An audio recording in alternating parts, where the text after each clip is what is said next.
You for joining us this evening. We have a fantastic panel. We are joined by a very special guest, Professor Robert Kerr, and of course we have Paul Alice, Odon Hello. Lafontaine, author of The Great Secret of Islam, JC, also an author and a well-known guest on the channel, and myself, Lloyd.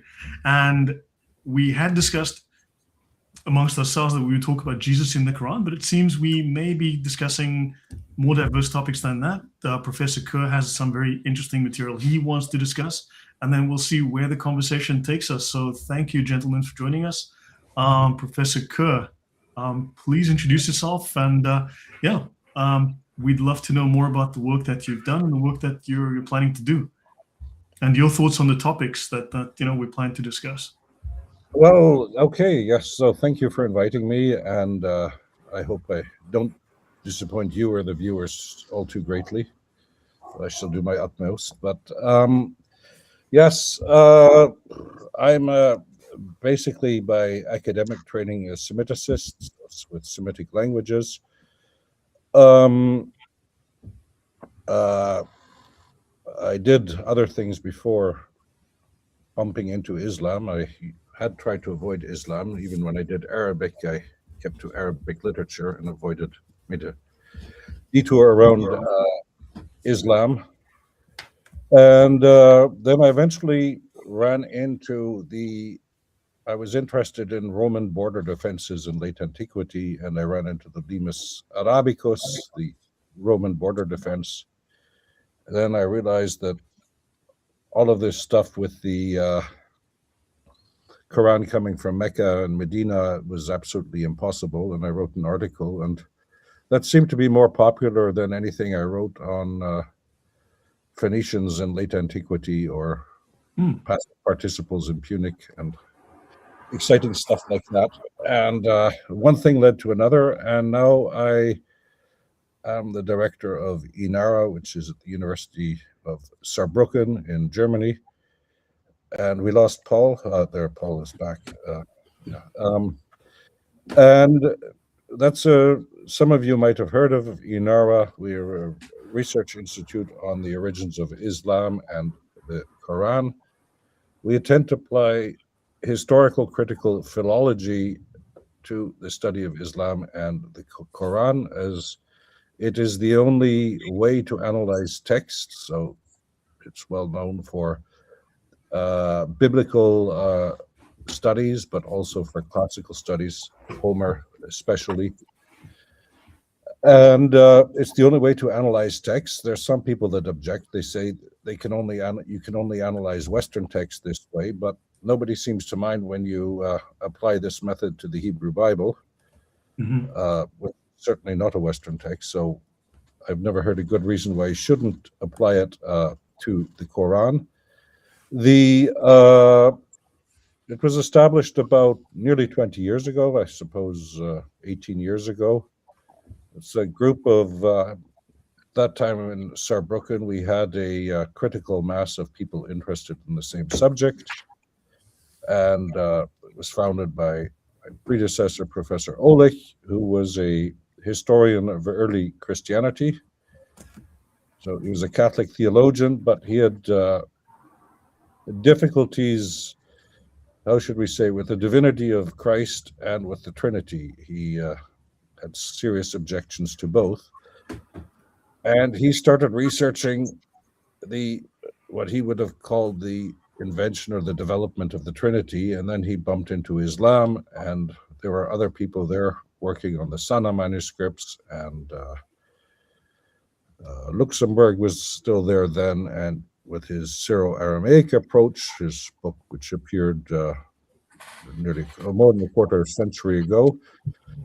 And what we then have seen is this is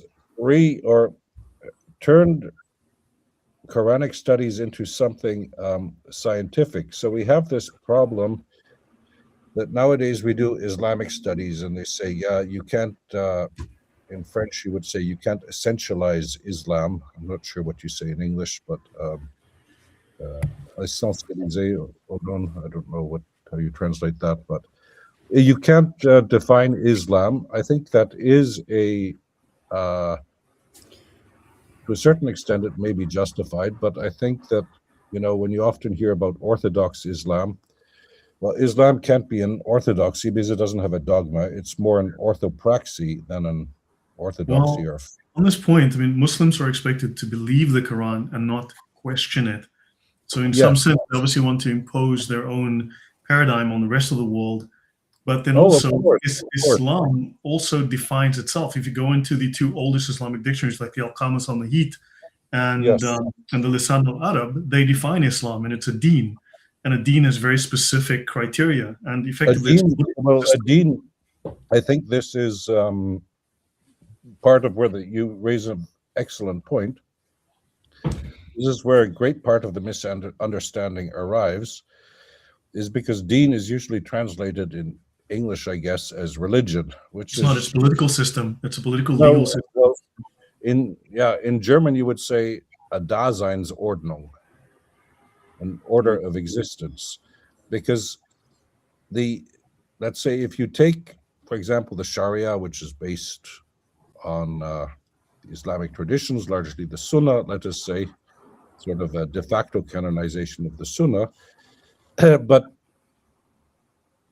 as the concretization of the will of Allah. So you see several interesting things here. So first of all, I would say Islam is a religion of doing. So it's the 5 pillars, and it's not a religion of believing. It's not a fides in the Christian sense. And this is the problem that too many people have.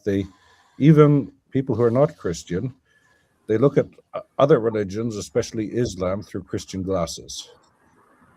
And this leads to skewed results. So when you look, for example, as the Sharia as the concretization of Allah's will, you see several things. That first of all, if Adam was already a Muslim and this is universal, it applies universally. So you can say Judaism is a nomocracy. So you're Jewish by obeying the Mosaic laws, but they only apply to you if you're Jewish and not to the rest of the world. And Right. The Jews never had any plans to conquer the world, contrary to what some people might claim without any basis. Correct. But they keep to themselves and mind their, and if you're Jewish, you stick to those laws. But Islam is universal, so it applies to all places and all times, since even before time, because according to the Islamic exegesis of the Quran, that all of the souls have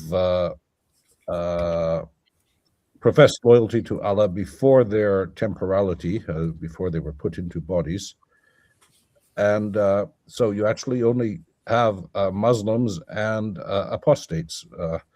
But the point being that this has several results. So to paraphrase Nietzsche, it is a bit beyond good and evil, because nobody would say that the Sharia is good or bad. It's just the will of Allah, which has to be carried out because it's the will of Allah. But this, you see, you don't have a distinction between what you have in Western tradition, in Judaism, Christianity, but even in the Greek and Roman legal systems, this idea of natural law.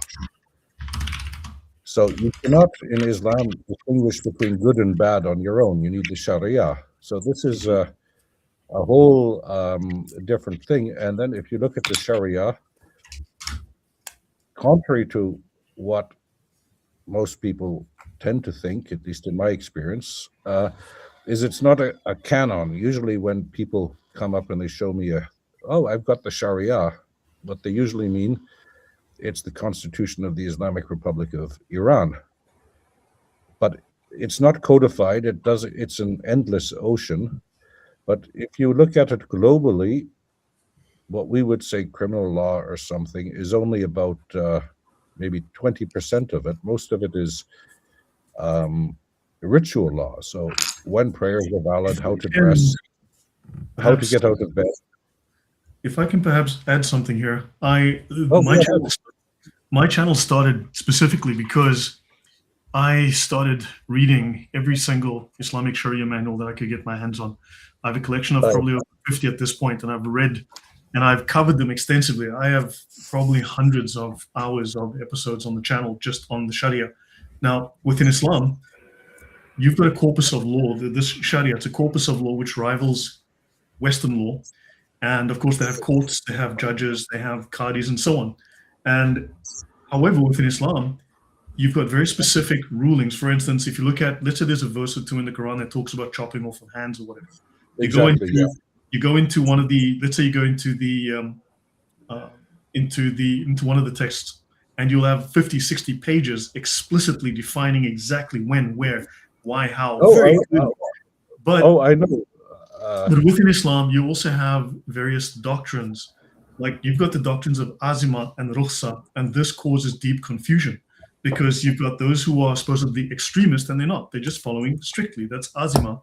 And then rukhsa are those who have been given dispensation. And in fact, they could literally circumvent, undermine, completely violate, contradict every ruling in Islam and still be a good Muslim because they are following the doctrines, because they are following additional doctrines like taysir and darura and other things, and practicing hiyal, which means they can deceive, they can do all sorts of things, which even though we would see this as deceit or, for instance, hypocrisy, no, they are being a good Muslim, they are doing this, and Allah still rewards them for doing this, even though it is eating pork or drinking wine or something for whatever reasons. So unfortunately, and then tomorrow they could flip and they could go to become azima again. So there's these doctrines which we don't understand, and there's this confusion about extremists, non-extremists, which causes confusion. But it's just they're following the doctrines. Oh, I concur entirely. I was sorry. I was trying to avoid going into too much depth right away. But no, I generally concur. But the point I just wish to make without going into the details, yes, certainly it is a bit the end justifies means if it's. Which is literally one of the laws in the Sharia. Yeah, one of the principles of the Sharia. Yes, indeed. And if it promotes Islam, certainly. But the other point is what one has to see. So we don't have a distinction between natural and positive law, which is also a huge distinction. It should be, which is fundamental, I believe. Mm-hmm. Yeah, in fact, since you mentioned here, if you look at the pillars of the Sharia, you've got al-maqasid al-qadminal wa asal, whatever. The aims are more important than the means. That is literally one of the pillars. Yeah. And al-darurat tubikh al-masurat, however you pronounce that, necessities permit the forbidden, and this is within the writings of Shar'ani in the Mizan al-Kubra, and this is very much part and parcel of the Sharia, and which is frightening. I mean, yeah. Well, I concur. What I mean, my point was, without going into too much depth, was merely to point out that the legal system is entirely incompatible with with our legal system or with a democracy because of everything laid down in the Sharia. Just a little remark. You're telling Robert how incompatible it is with our Western views. Our views are based on Christianity, and Christianity is the total opposite of the principle you just put forth, yes. Lloyd. In Christianity, the means are more important than the aim. Yes. We cannot do evil in the name of a greater good. It is not Christian at all. And even in a post-Christian society, these Christian principles have remained. It shows us how compatible. Until Macron became president. Sorry, Robert, didn't hear you. Until Macron became president, you mean? Yeah, for example.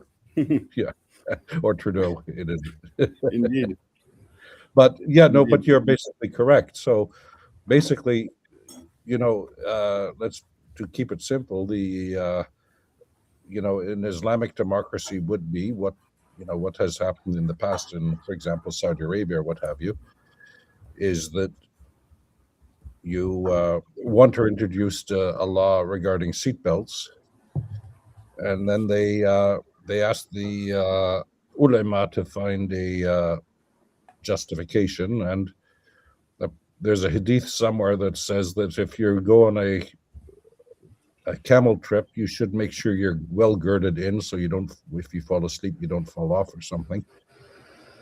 And this was taken to mean that even the Prophet foresaw the wearing of seatbelts. So it was then put up to the vote, and of course it was 100% for, because who's going to vote against a divine revelation, let us say? Or well, put it this way, just to keep it simple: if Christianity is seen as the imitation of Christ, then Islam is seen as the imitation of Muhammad. And without being a historical critical scholar, if you read the Sirat, both have to lead to entirely diametrically opposite results, I would say, without judging either. I suppose anybody could judge for themselves. Right. You said the audience responded to your paper on Islam. Why do you think that was? What was the... Which paper? You mentioned you're sort of writing about Punic grammar or something. You wrote something. Oh no! I wrote an article a long time ago, but it was why, linguistically speaking, the Quran couldn't come from Mecca or Medina. Right.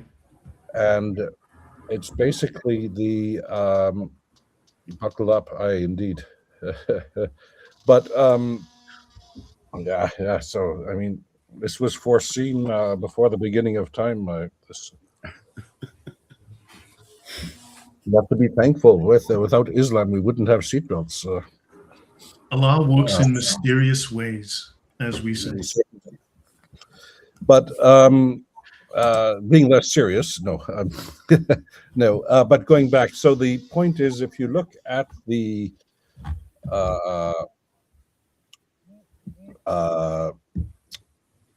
language of the Quran, and also the contents of the Quran, because how often is something, whatever it means, how often is an entity designated as Muhammad mentioned in the Quran? 4 times, maybe? 4 times. And who is the most mentioned figure in the Quran? Jesus and Moses. Exactly, Moses and then Jesus. And if you look at the Quran, it is largely a Christological work on defining Christology against the view of Chalcedon. And if you look at the debates, especially in the Eastern Church, Oriental Church, an actuary actually yes. broke this down. I know an actuary who did this, and he mentions he made this graph. Muhammad, Jesus, okay. everyone else. So he says here 40% of the time. Yeah. Mm-hmm. No, but what you also find in the Quran. If we just add one little bit, I think Pharaoh gets an awful lot of mentions in the Quran, doesn't he? Yeah. I think He's 74 mentioned more than Muhammad. It might be mentioned more than Jesus, isn't it? 74 references to Pharaoh. Yes, He's obviously a favorite character for the author. Well, one thing is also that if you look at the names in Arabic, they are, so it's clear that they're not based on a Arabic tradition of these names. Mm-hmm. So the most of the biblical figures in the Quran are Arabic transcriptions of Syriac renderings of these names. For example, you see something like Ismail, which, in Hebrew, Ishmael is pretty transparent also under the circumstances of his birth as described in Genesis, God heard. But if you look at the Arabic writing of this, it's clearly a transcription. I'm trying to make you the primary speaker, but I am not succeeding. Oh, no. We can share the screen. I have. We can share the screen. We can. I don't need to look at myself too closely. I'll put you up top there.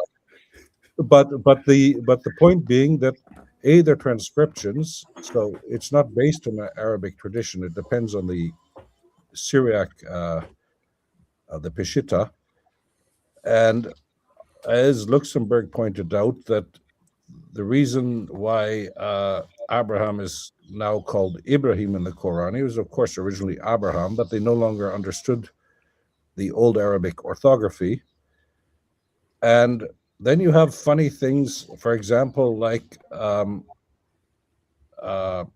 Pharaoh, which is of course an Egyptian word. In the Hebrew Bible is transliterated pretty much correctly, not in Arabic. And you see, for example, in the Sirat al-Nabiya, the biographies of the prophets, you see this, for example, with Joseph. So it's not in the Quran, but in the Arabic tradition, where the guy that buys Joseph in Egypt is called, in the Quran, it's just Al-Aziz, but the mighty one. But in the Sirat of the prophets, he's called Kitfir, which is the same rasam as Potiphar, but they had no idea how to point the word. So Potiphar is an Egyptian name. Kitfir is just, do you have any idea what's there? Well, do something, put them, Arabic does offer a lot of possibilities on how to point letters. So it could be Potfir, it could be Potkir, or to take your pick. There's numerous possibilities. Then you have the large amount of that. All of the theological words in the Quran are from Aramaic. So this does say something, because if you look in European languages, Western European languages, the vocabulary of Christianity comes largely from Latin. That was the language of the missionaries. And in Slavic language, excepting Polish and some others, it's largely from Greek, which was the language of the missionaries. And you see this also in classical Ethiopic, where the Christian vocabulary comes from Syriac. That was the language of the missionaries. And it's also in Arabic. So if you look at all of the words for the 5 pillars of Islam, they're all borrowed from Aramaic, just for an example.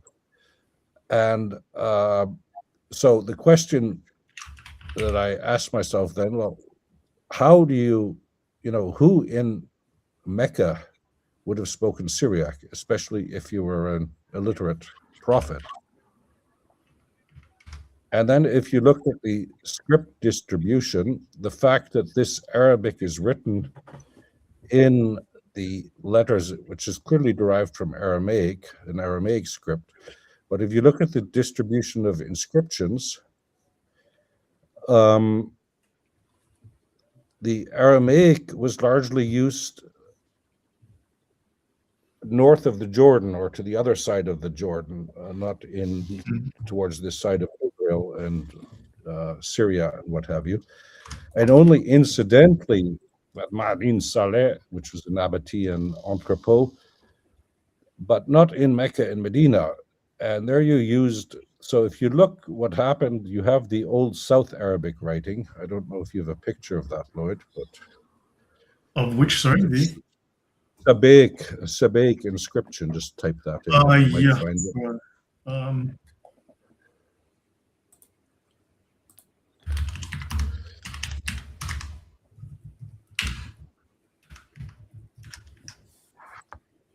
Just anything you can find. I'm just finding it here. Just getting it up. And I think it's, here we go. For example, this is the earliest evidence, this article from 2022, the earliest evidence of Christianity in Arabia. And they mention, I believe this was the Sabaik script? Well, let's say that on this inscription, if something was written in Mecca in the 7th century, it would have used a script not exactly like that, but similar to that. which is I'll just ultimately a finish. derivative. Pardon? Here we go. Voilà. C'est mieux. That's better. Yeah, so this script, what you're pointing to there, it's derived from the Canaanite alphabetic script, which was used in the Levant and Syria, Ugarit, in a cuneiform version. And at some time in the Bronze Age, towards the end of the Bronze Age, this split off, and like that, that's monumental Sabaic, which is also related to the Ethiopic script still in use in Eritrea and Ethiopia today. And this originally comes from the Levant, but went to Yemen and had a life of its own. And you see that Arabia up to the Jordan was largely under the influence of Sabaic culture, voila, like that. And so if the Quran had come from Mecca or Medina in the 7th century, it would have been written in a script similar to that or based on that. And the interesting thing is you wouldn't have needed diacritics because this script can render all of the phonemes of Arab with distinct letters. So if you look largely, the problem that one had by adapting an Aramaic script to Arabic, you see this with the Ain and the Rain.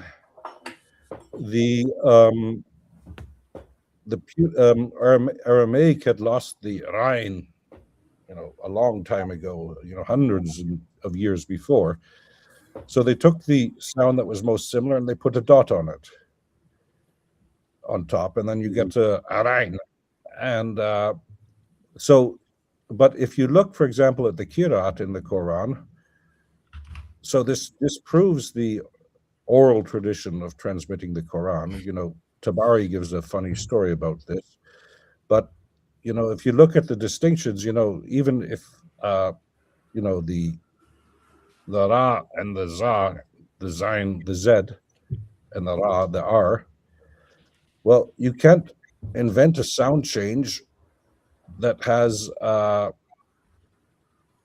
where Z becomes R. So it's either one or the other. So they couldn't always distinguish it. Potiphar Kitfir is a good example. So the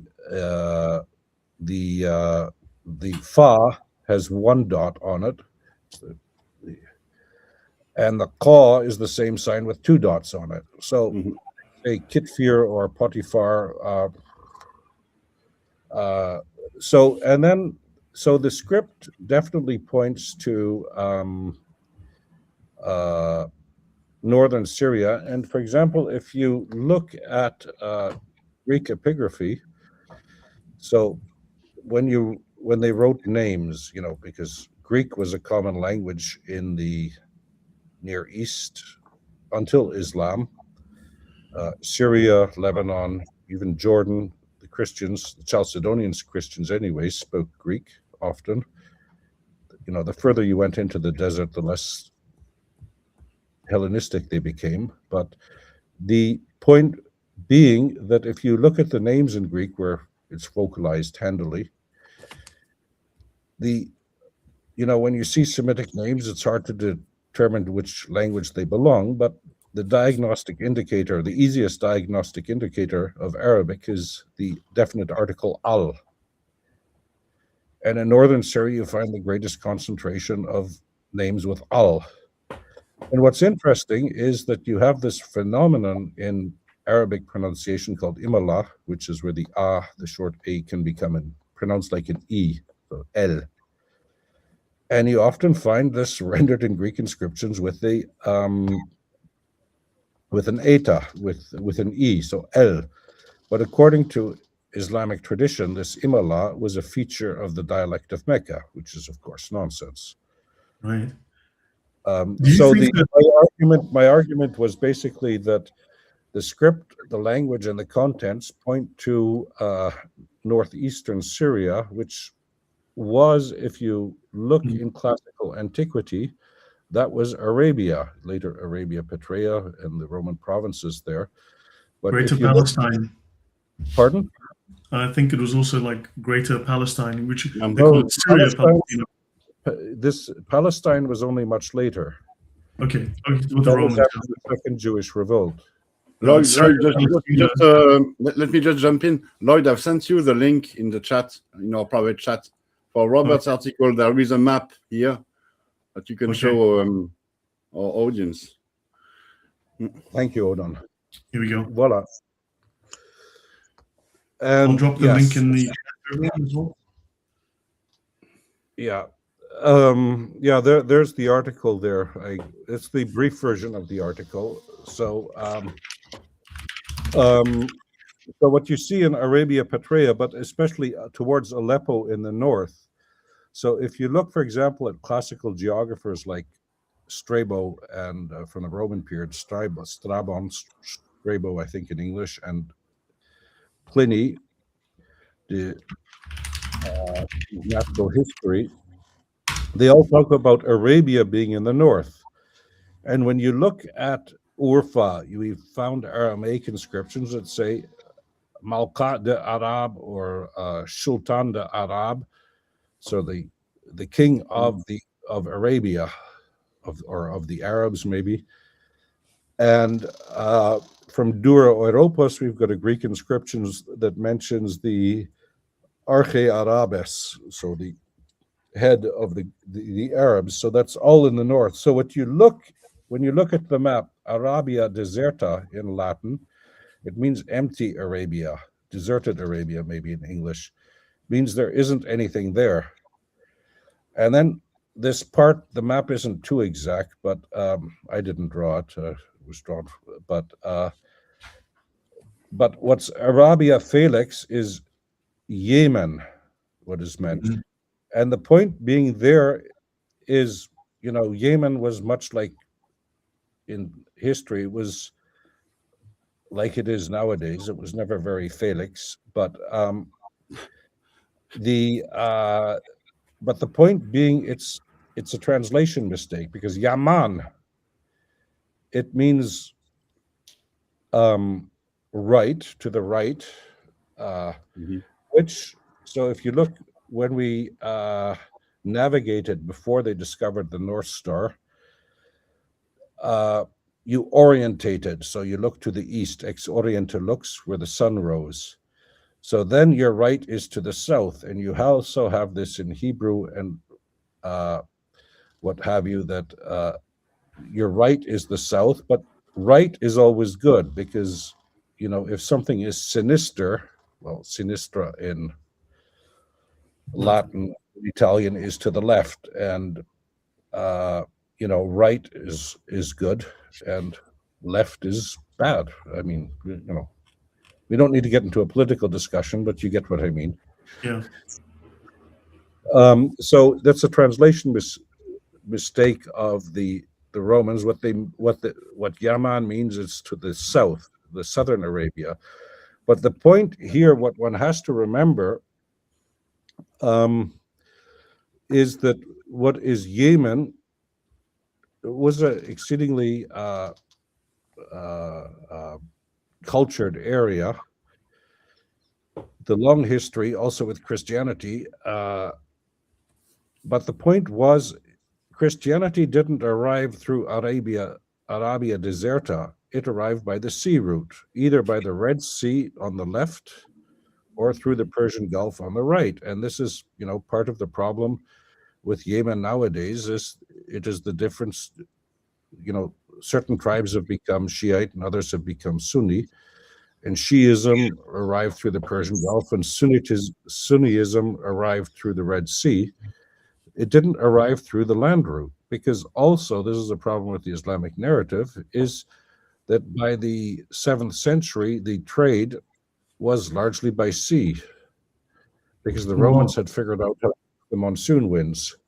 Well, you had Paul, who was pursued, I believe, by the king of Petra because he spent time in Petra and he was preaching without a license, and they pursued him to kill him. And then, of course, but after Paul's conversion, the proof of this is that if you read in the book of Acts, after Paul's conversion, he goes into Arabia.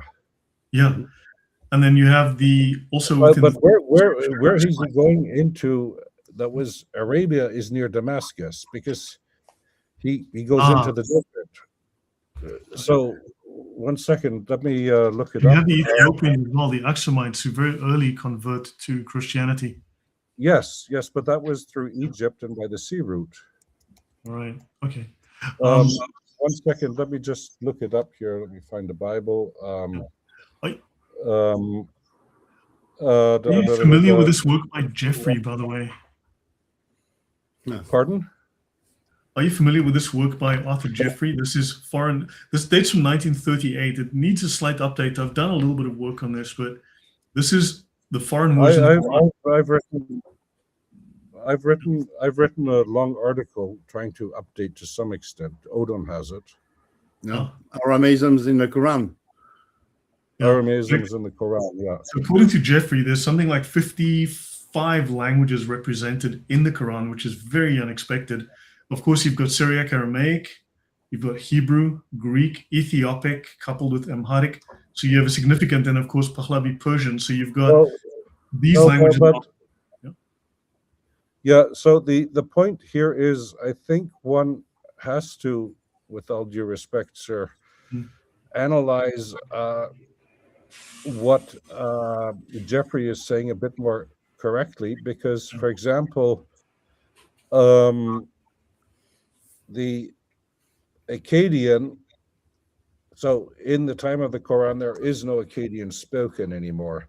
So if Akkadian, ultimately Akkadian words entered Arabic, they came through Aramaic.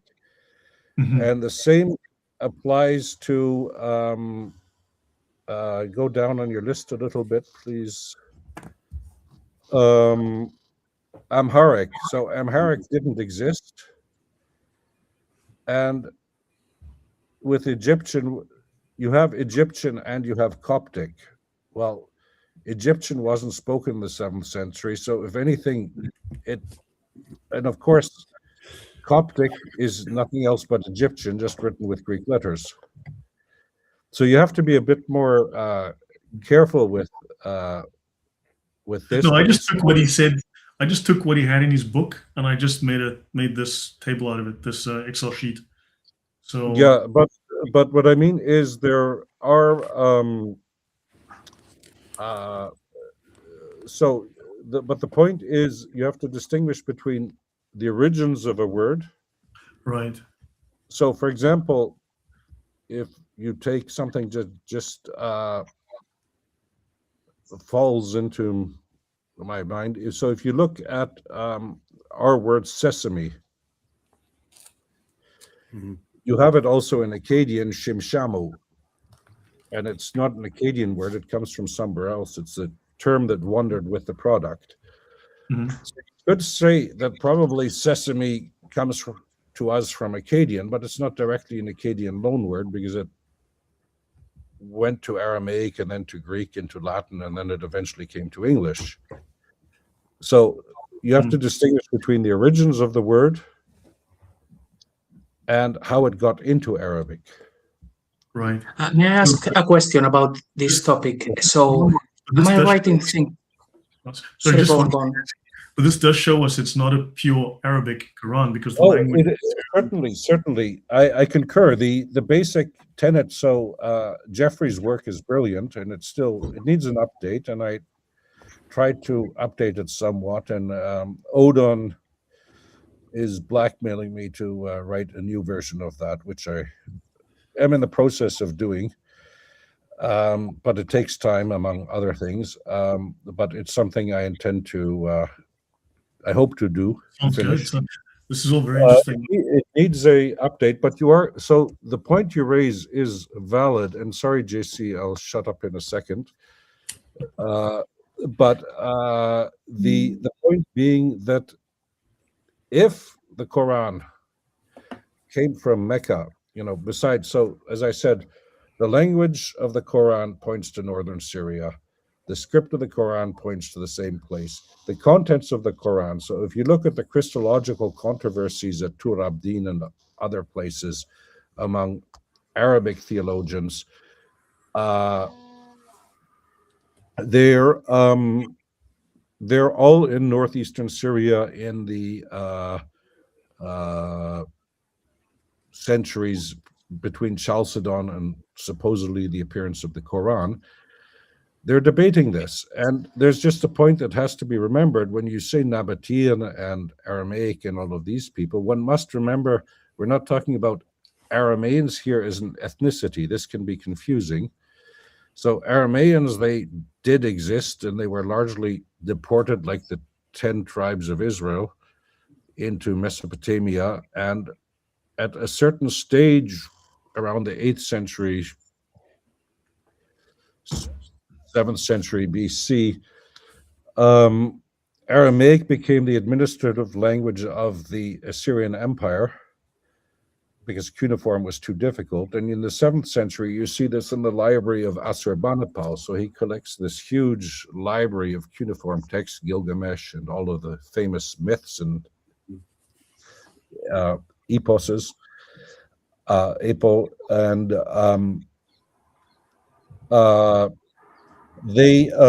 but on the back, on the spine of the tablet, the title is written in Aramaic. And you see this in the 8th century, when the Assyrians do a conquest. I think it's Salmanassar V is the first time it appears. There's a famous stela in the Louvre where, so usually, the Assyrian soldiers pass by with all the heads they've cut off, and and there's a scribe there telling up how many heads have been cut off because you're Assyrian and that's what you do. And by the time of Salmanassar V, if I remember correctly, you see 2 scribes there, and they're both seated differently, and one has a scroll, and he's clearly writing it in Aramaic. So you see that Aramaic becomes the administrative language of first the Assyrian, the Neo-Assyrian Empire, then the short-lived Neo-Babylonian Empire, and then in the Achaemenid, the first Persian Empire. And what one has to remember, like with the Achaemenids, this is the royal householder Achaemenids. It's not a huge movement of population. It's sort of under new management, let us say. The top changes. But they administer, and then after that with, yes. After that, then you get these Middle Aramaic dialects, and what one has to see in the Syro-Levant, what's now Syria, Lebanon, Mesopotamia, Iraq, Jordan, what have you. Aramaic was the written language. It's a bit like in Europe during the Middle Ages. Everybody wrote in Latin, but nobody had Latin as a mother tongue. Mm. It was largely the written language until the Reformation. And then, people like Luther decided, well, for some reason we shouldn't have Latin anymore, and we have to write the vulgar languages. But anyway, and now we're stuck where we are today. But the point being, the point being that Aramaic was basically the international language before Greek. It was a world language. We find Aramaic inscriptions in Georgia, in Afghanistan, and the famous, one of the first references to Buddhism from a King Ashoka in Afghanistan. He writes them in Indian language and in Aramaic and Greek. So his mother is probably Greek. But Aramaic, he writes, because it's the international language. And you see this, for example, with the Nestorians. After they were condemned for heresy, they cross the Euphrates and they have a great career in Persia, in the Sassanid Empire. And they basically go all the way to China. And that Odon knows more about that than I do. But so Aramaic was the international language. But in the Middle East, it was the liturgical language of the church. But the people who, let's say in Syria and Jordan, Lebanon, who used Aramaic were ethnically Arabs. That should be remembered. Mm-hmm. Mm. So when we talk about Nabateans, These are Arabs, but they write in Aramaic. And what you see sometimes in Nabatean inscriptions when you read them, so the names are Arabic, and there's a lot of Arabic loan words in there. And sometimes, there was a while ago, but I was reading a tomb inscription, and a guy makes a tomb, and he says it's for his second wife and the children he's had with his second wife. And he sort of doesn't want his first wife, he's really upset with her, to have anything to do with the tomb, nor the children he had with the first woman. And he basically disinherits them. And there, the inscription, there you get into Arabic law. So he doesn't know the Arabic words for this. And then all of a sudden you find the last phrases of the inscription are clearly in Arabic, thinly disguised as Aramaic. And sometimes it's all over the map. So you have some inscriptions that start in Greek, and then the guy says, oh shit, is this a aorist or is this a medium passive? No idea. Let's just switch to Arabic. And they write the rest of the inscription in Safa'itic or something. So it's a linguistic milieu there, but the important thing to remember is Aramaic is not an ethnicity.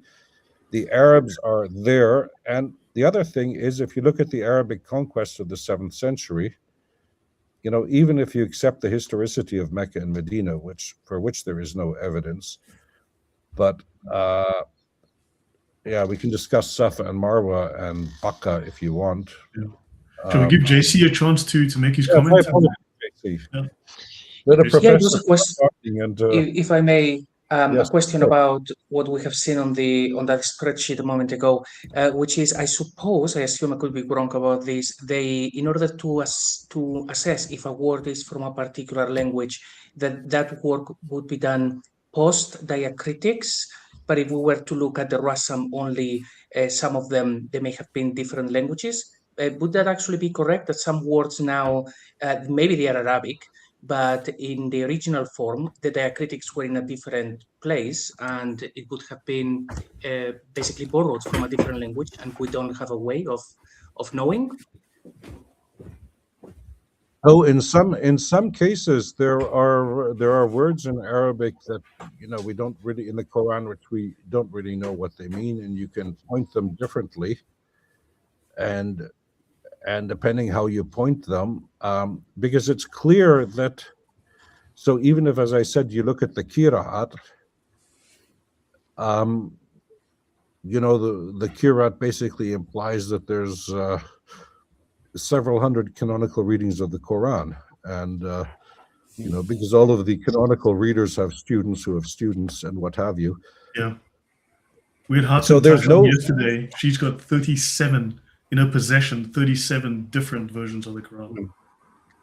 Yeah, so you shouldn't exaggerate too much, because if you look at a critical edition of the New Testament and the textual variants, there are variants, but we're not speaking of differences, because anything written not from a printing press or photocopied will be different, but there are clear examples of he did this, she did this, this was done to them, they did this to other people, which are clearly not the same thing. Oh, I concur. And you have this, for example, in Surah Tauba, Surah 9, where without going into Arabic, but you have where those who die on the path of Allah, but you also have a Qira'at from Qatallah, where you just vocalize it differently, and then it says those that exert themselves Qutila on the path of Allah. So do you need to die, or you just need to go out to fight? Yeah. So there are so JC, you could, if you wanted to, probably develop an algorithm to calculate to present all of the possibilities. If you just take the Rassam and all the possibilities of pointing and all the possibilities of vocalizing, So, because it's clear that the early Qurans were not neither vocalized nor pointed. So there must have been a reading tradition, but it didn't last long. Otherwise, you wouldn't have the qira'at. And secondly, so what Tabari has this really humorous story where he says the first written Qurans were pointed and vocalized and what have you. And then they got rid of it so that everybody could read the Quran in their own dialect.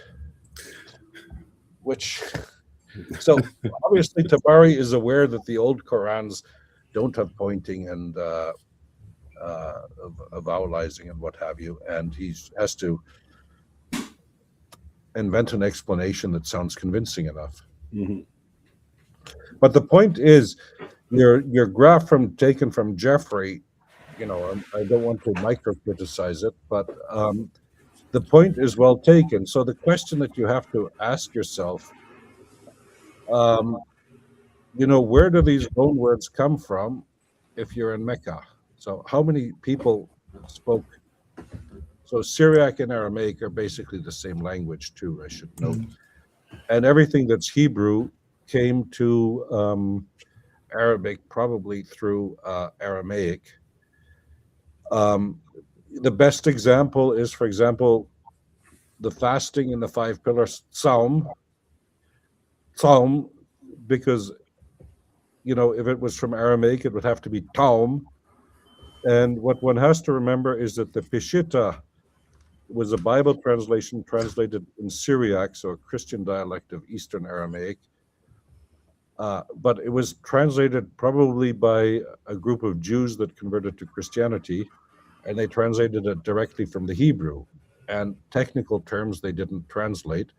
So Hajj, the pilgrimage, is the best example. Because in Judaism, in Hebrew, these are for the pilgrimage festivals going to Jerusalem. So Passover and Sukkot and what's the other one? I forget. But something I'd love to speak about in the future. It's been a while since I wrote the notes, and I need to refresh myself. So I could speak in error, but somewhere in the 7th century, 6th-ish century, because I've spoken with Odon and the guys about this. Somewhere around Kufa, there were these schools where they were vowelizing the Arabic script, but at the same time, there was a whole process where the Hebrew was also being where the Masoretic text was being edited. So you had the vowelization and the pronunciation added to the Hebrew. It was a parallel project. I wouldn't say it was probably in Syria somewhere, in Damascus or Aleppo. So this is what is interesting. Your point is well taken. So the point is this starts with the Masoretes. The Kerrites also heavily involved, and they were also translating everything from Hebrew into Arabic using Arabic script. So there's influences there as well, which one needs to look at more closely. Yes, but the point is that, for example, if you look at the Jewish Masoretes, so the point being that Hebrew had ceased to be a living language. If you read the Mishnah already, you have this passage in the Mishnah where they're debating the meaning of the Hebrew word, because they're speaking Aramaic largely, even though the Mishnah is written in Hebrew, but it's scientific language, Latin, and like Latin became. And then they're debating the meaning of a Hebrew word, and then they say, well, get your cleaning lady in. She's from Galilee.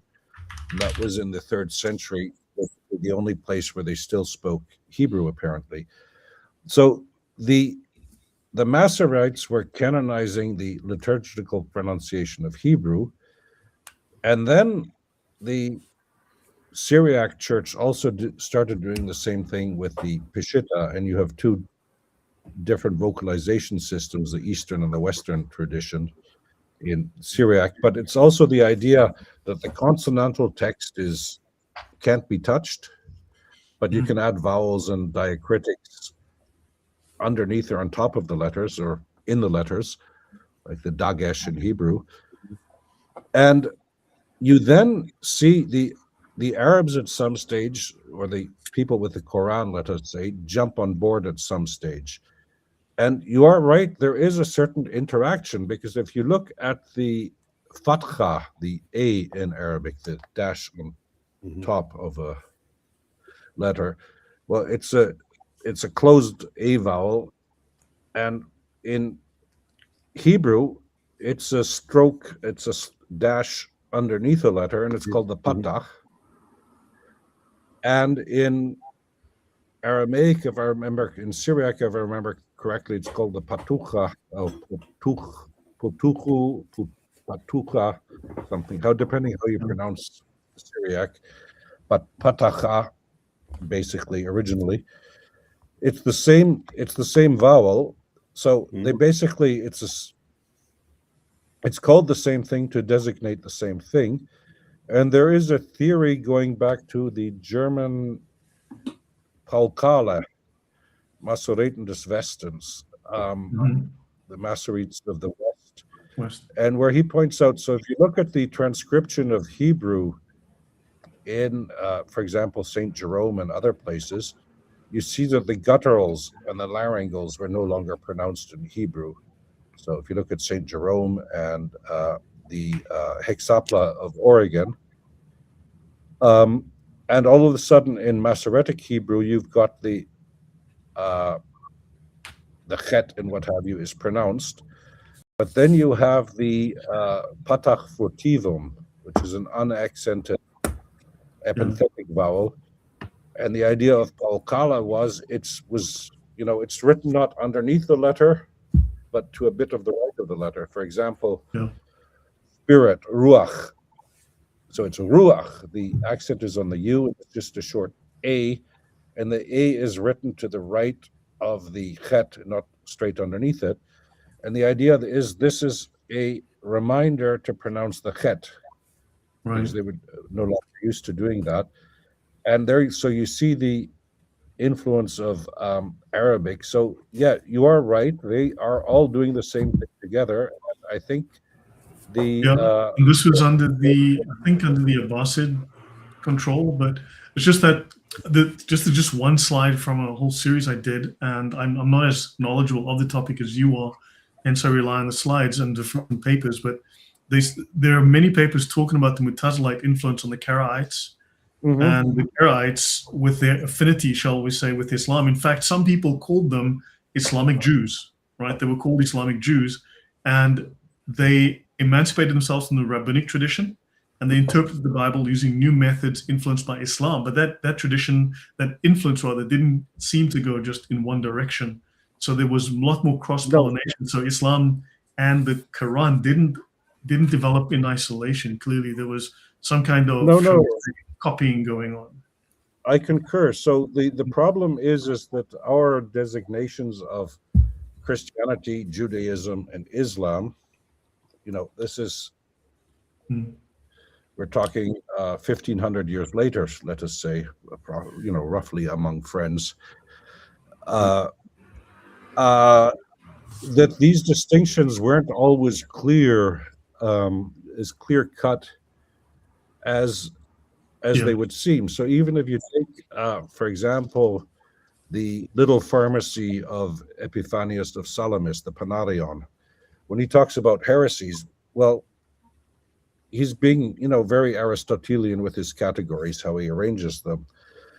But whether there was actually a lot of these heresies, whether they actually existed, as an official movement, I kind of doubt. There were tendencies, when you go to this area, they had problems with the divinity of Christ. When you went to this area, Christ tended to be viewed only as a god and not as a man. And, there were general tendencies. If these people were nominalists and followed a Gnostic epistemology, then of course they would be highly subjective, but they would still follow within the tradition that was common to their practice or their area or their teaching. Well, yeah, and with Gnosticism, you have to distinguish between what you have in Egypt and what you have in Mesopotamia. And of course, because the Sassanids closed down the Mesopotamian temples, and a lot of these priests sort of became itinerant. Yeah, you shouldn't use the word syncretistic anymore, but I'm not using it in a scientific sense, just in a descriptive sense. Yeah. Of multiple traditions. But what you see, for example, so if you take Satya Gaon's Arabic translation of the Bible in the 9th or 10th century, so he translates the Hebrew Bible, the Jewish Bible, the Old Testament into Arabic, because of course most of the Jews speak Arabic. But for example, in the Joseph story, in his translation, is clearly influenced by Surat Yusuf in the Quran. And these guys are reading each other's works, So you have rabbinic Jews are reading Karaite and Christian commentaries on the books of the Old Testament, the Hebrew Bible, and Christians are reading them. So there is a lot of cross-pollination going on. So our clear-cut distinctions are a little bit anachronistic, I would say. But with the Karaites, you have this amusing story. So you all know about the Dead Sea Scrolls. Except maybe Odon, Yeah, no, Odon, I'm Odon, not sure about Odon. I'm not sure about that guy. Although No, Odon he does knows say we're a something. great team except for me, so I guess it's Well, never trust the French, But I won't get involved in your domestic disputes.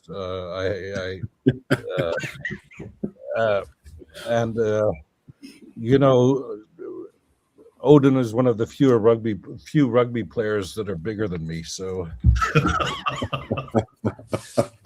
and I have to go to Paris again, and he waits for me at the Gare du Nord with his friends, and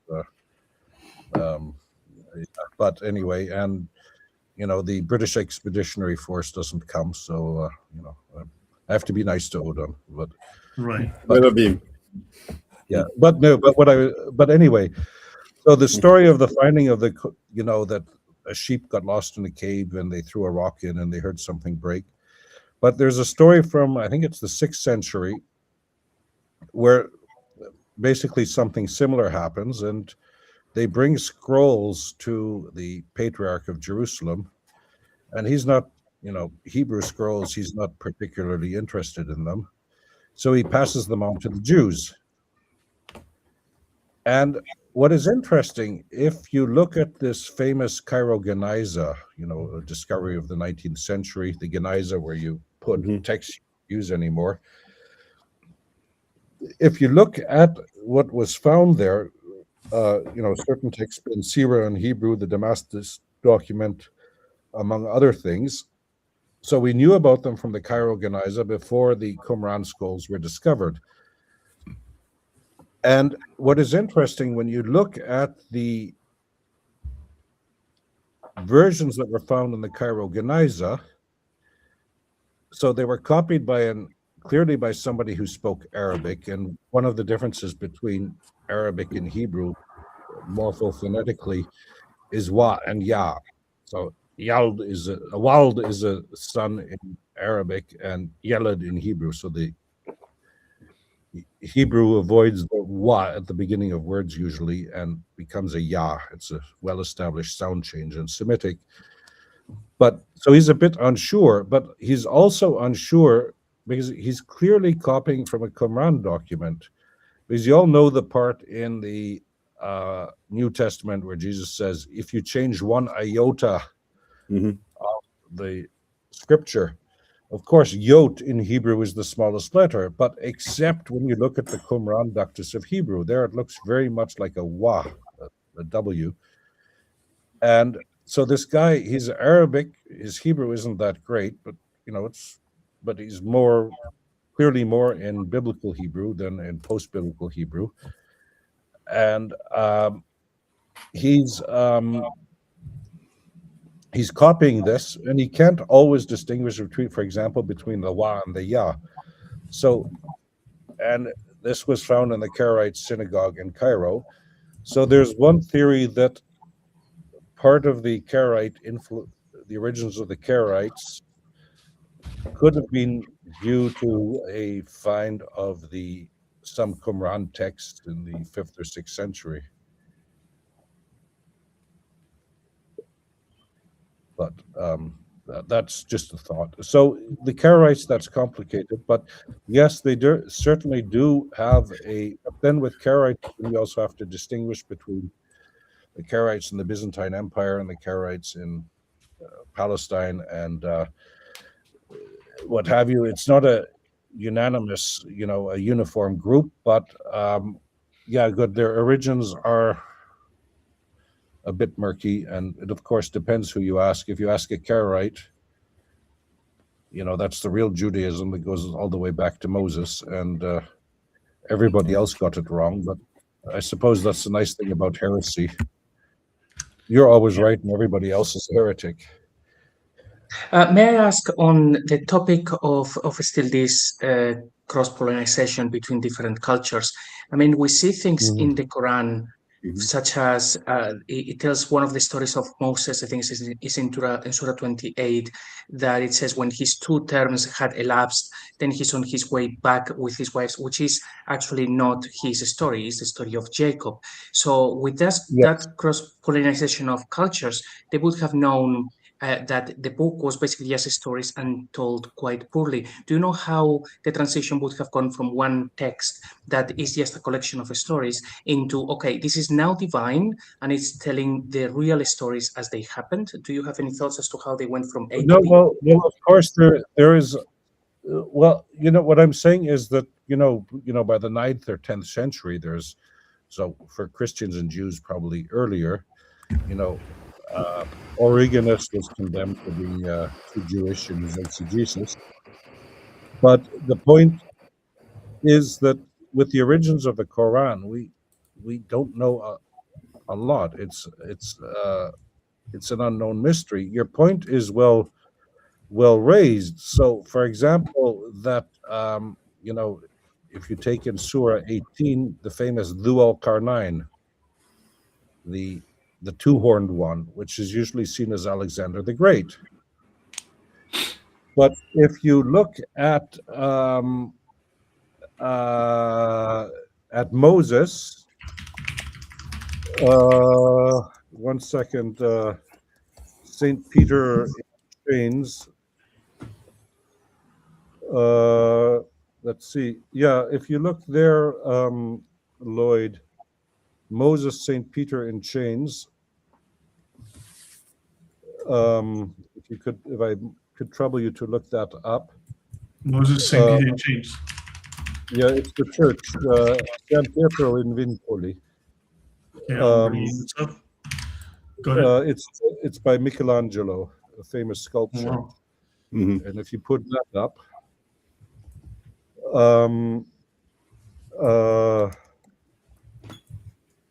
you find a better copy. Yeah, and there you see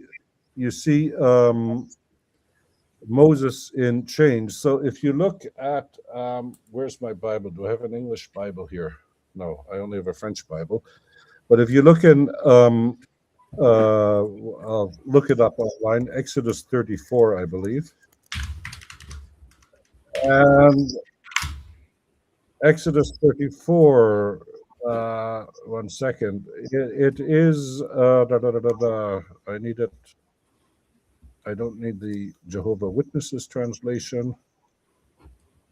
Voila. In the KJV or?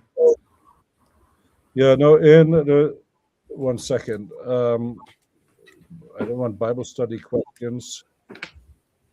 Just give me the Bible, man. Oh yeah. And Moses 29, and when Moses came down from Mount Sinai with the 2 tablets of testimony in his hands, he was unaware that his face had become radiant from speaking to the Lord. Mhm. That is, I don't know which Bible translation that is in English. NIV. This one is NIV. But, yeah. Is that NIV? Yeah, this is NIV. It's just the default that came up. Okay, what does it say in the NIV? When Moses came down from Mount Sinai with the 2 tablets of the covenant law in his hands, he was not aware that his face was radiant because he had spoken with the Lord. So basically the same as yours. What verse is that? My Bible is going 29. all over the place. 29. 29. Okay, now let us then go to the Hebrew.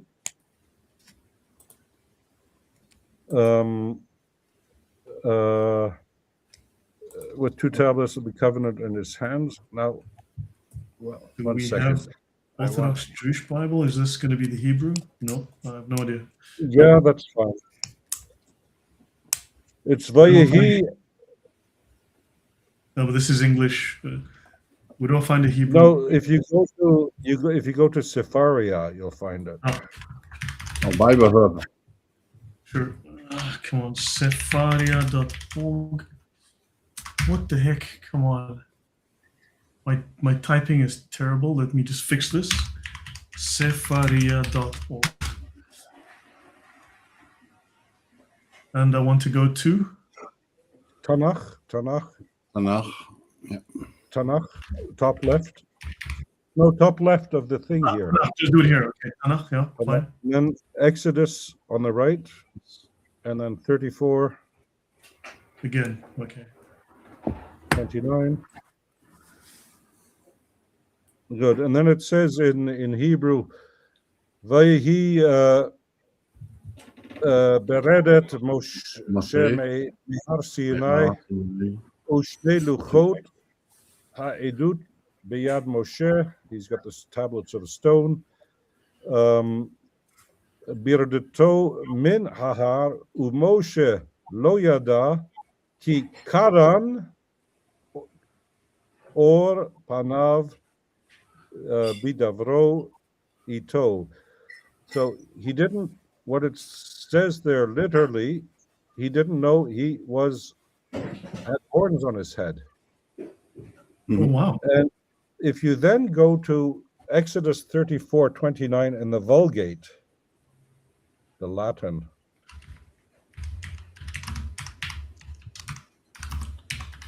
Where do I find the Vulgate? Let's see. Yeah, it's the only real Bible translation.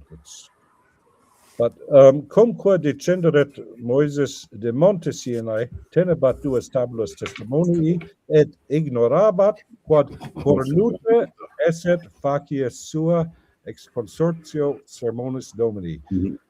He was horned, quod cornuta esset, that he was horned. This is where Michelangelo gets it from. So the point is the dual carnine. So if you look at Bible translators, and especially biblical lexicographers, this is also cross-pollination at its best. So you had a very brilliant German Lutheran Hebraist in the 19th century, Gesenius. He was brilliant, but even Homer sleeps sometimes. And he didn't like the idea of having horns. So he found in pre-Islamic Arabic poetry, and it's also used one time in Haggai, I think, karan is used as a verb to indicate the first sliver of the sun at sunrise. It looks like a horn, the first So sun. Dulcarnain doesn't necessarily come from the Alexander Romance. Maybe portions of it are borrowed from the Alexander Romance. You could make the argument. You could make the argument here that it's still referring to Moses. It doesn't need to be. That is crazy. But this is then going to JC's question. So something went different in transmission, but then you could ask yourself how this is revelation, because if you look at Surat al-Kahf, the Surat of the cave, which is of course the legend of the 7 sleepers of Ephesus. Well, why would that need to become a revelation? Because it was a folk tale that was well known. There are dozens of those. Paul, you're sitting there so quietly. Do you have any thoughts you want to add? Yeah, I've got a few questions, but actually, on the Dulcarnain point, I have a thesis on this, that the Quran author, well, go back a little bit, that Heraclius had, borrowing from Stephen Shoemaker's book, The Apocalypse of Empire, that Heraclius had presented himself as the last emperor. He thought his defeat of the Sasanians was the beginning of the Golden Age and the defeat of Gog and Magog and so on. And he had produced this work, the glorious deeds of Alexander, to basically big up himself, as put himself in the role of the last great emperor. And the thesis originally comes from Reining, who did a lot of work on the Alexander romance, and it's basically a hybrid of Daniel and the Gilgamesh epos, and so it is imperial propaganda. I concur. And so the Daniel point, of course, very good, because because Alexander the Great appears in the book of Daniel as a ram with the two horns, butting away the Medes and so on. So this idea of Alexander having two horns was already there back in the Hebrew Bible. It was already there. But the point is, if you look at Mesopotamia, and this is where you see where the problem. So if you type in the Lloyd, the Naram-Sin stela, Naram-Sin, Naramsin, Naram-Sin stela. Voila. Naram-Sin stela. There we go. Picture, just a photo. Picture is good. It's in the Louvre in Paris. So yeah, that's a good one. Yeah, I could make it big. Yeah. So what's interesting is you see that most of what people says about Western art is incorrect. Because if you look at the depth and the perspective, because everybody is looking up. So if you draw lines from all of the eyes and you go to the top of the stela, go higher, they're all looking to the two images of the gods.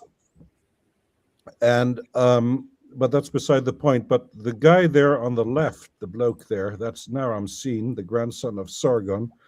So we're the first Semitic empire in Mesopotamia, let's say roughly 2200 BC, 2300 BC. Mesopotamian dating is a bit, but sometime in the middle of the second half of the third millennium. So he's got a woolen hat on, which is the symbol of royalty. He's a king. They wear woolen hats, and maybe that's why woolen hats are back popular today with hipsters. But but he's also wearing he's got two horns sticking out, as you see, and this is the apotheosis, and this is, of course, why everybody doesn't like to translate Moses as having horns, because it implies that he somehow became a divine in which would sort of defeat the purpose of monotheism, I suppose. But don't quote me. But the Sargonic, which is the first Semitic empire they replaced the Sumerians for a while. They made this huge empire into Syria and elsewhere. But these were the first kings. So when you write uniform, that's the writing you see on the right. But you also use categories. So if a person's name, they'll use the sign Lutu, which means it's a man, and if it's a god, they'll use the sign Dingir to indicate it's a god. And Akkadian kings were divinized, and they became gods, and the horns are the symbol of their divinity. And this is, of course, what Alexander was hot on. But this goes back again. You can go to the Yemenites, you can go to the Sabaeans. They have similar iconography, the idea of the horns. Of course, but where did the Yemenites get it from? So if you look at from the Babylonians, came from that from part the of the world. Sumerians, Yeah. Because one thing is, so if you look at the recent archaeology of Oman and the Emirates, they've been finding a lot of Mesopotamian temples from the third millennium.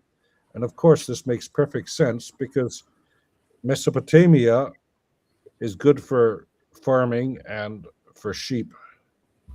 Yeah. But they don't have any stone, which they need to import. And they don't have any metal, which they need to import. And they don't have any wood. So one of the first episodes, so before the Gilgamesh epic became an epic, it were in the Sumerian tradition, it was short stories. And then a Babylonian scribe much later turned it into a 12-tablet epic. But the first thing is that he goes up north to get cedar.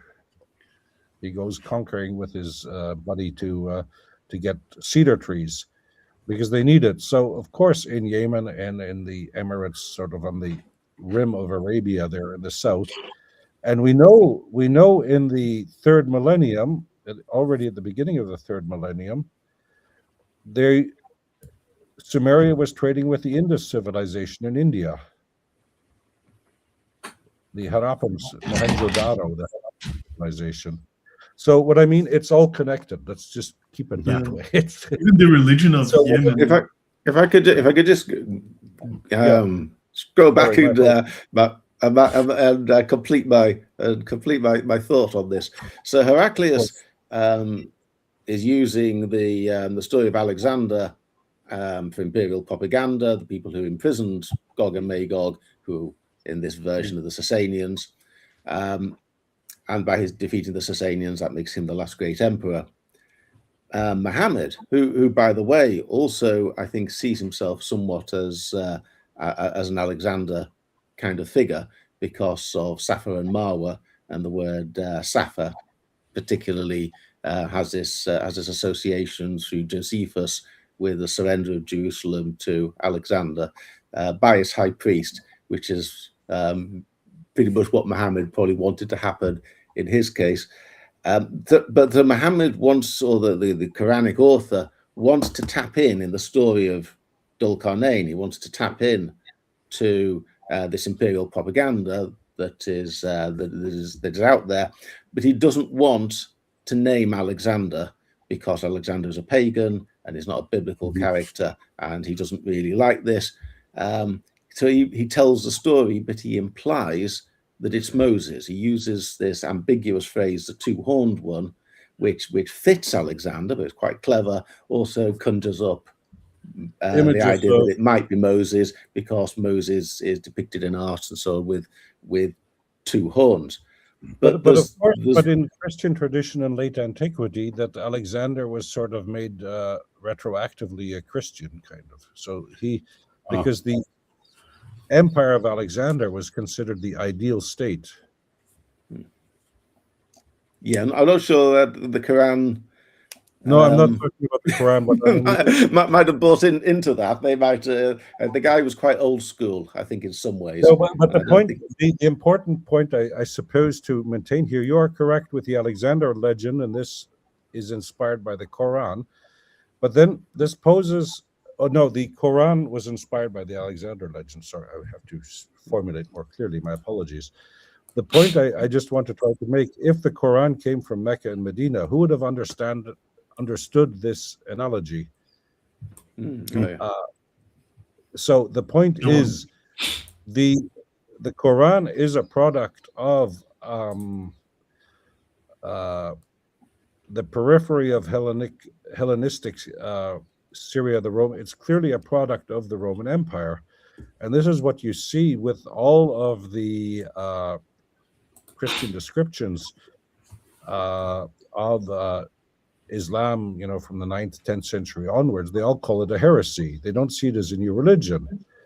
But this poses another problem for Mecca and Medina, because if Islam originated there, why would it be seen as a heresy? Because you can only have heresy inside the Roman Empire. Look at the Nestorians. After the Council of Nicaea, they quit Dodge, they crossed the Euphrates, and they have this great career spanning centuries all the way to China. And there's nobody to bother them, because you only have orthodoxy inside the Roman Empire, imperial orthodoxy. So it would not have been, if it had been in Mecca and Medina, it would have just been I think, as our friend Gallet would say, a post-Christian spin-off, and have gone its own way. and how would it have gained traction? So it's clearly a product of Syria, which had been part of the Alexander's empire and part of the Roman Empire. It was thoroughly Hellenized. And this is what we see. And of course, one of the side effects of imperial disintegration is you start writing vernaculars. So one of the side effects of empire is you gain your own identity. So if you look at all of this post-colonial nonsense that we now have, that we have these countries where they see themselves as Canadians, let us say, but it doesn't really have all that much of a history, or Ghanaians or Nigerians. These were multiple kingdoms at some stage, but they'd been administrative districts which become countries. With Lloyd, South Africa might be a case in point, where you had a Zulu kingdom, you had two Boer republics, you had a British part, you had people that belonged to nothing, and a lot of people that moved in and out at various stages. But now you've got this idea that we're South African, which is a product of the, for better or worse, of the British. I would say for the better, but anyway, that's my personal opinion. But yeah, we're a product of a territory, I guess, but then there's so many divisions, or shall we say distinctions for now, within the country as well. But the point here being that that this area was thoroughly Hellenized, and if you see the contents of the Quran and the biblical allusions, as I said, the seven sleepers and all of the other stories that have crept in, it's clearly a product of a literate people. I mean, these are theologians at work here. This is not an illiterate spediteur, a caravan dude, musing on God in his spare time and talking with Gabriel. And if you want to understand the classical Islamic story of how the Quran was revealed, just read Daniel 9, where Daniel talks with Gabriel, and you find all of the essential components there. And also you find there that in the most of the Bible translations, it's that for thou art greatly beloved.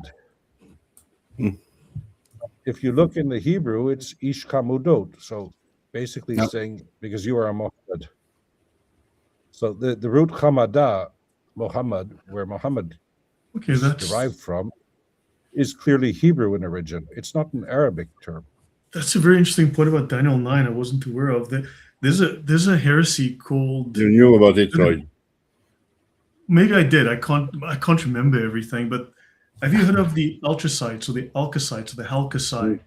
Because we spoke about it on the channel. There was a group from Iran, effectively today. Alkasai was a man who was visited by an angel and given a book. Sound familiar? So he was given an angel, and there's so many parallels with the story of Alkasai, how he was given a book and sent off as a messenger, and the nature of the angel and the message and so on, and some of the practices and what Muhammad did. There is such a parallel. They're not identical, of course, but there are incredible parallels there. So, and these guys were basically an offshoot. They were basically heretical Jews, but like seriously Gnostic, heretical. What's the other thing? Not Gnosticism, Hermetic. They were sort of Hermetic, Gnostic, Kabbalistic, Jewish heretics. But the parallels with Islam in many ways is very interesting, and they borrowed heavily from the Hebrew text. So that's interesting. Oh, yeah, it's interesting, and of course, I mean, this is, talking with angels and getting stuff revealed by angels. Of course, this is a great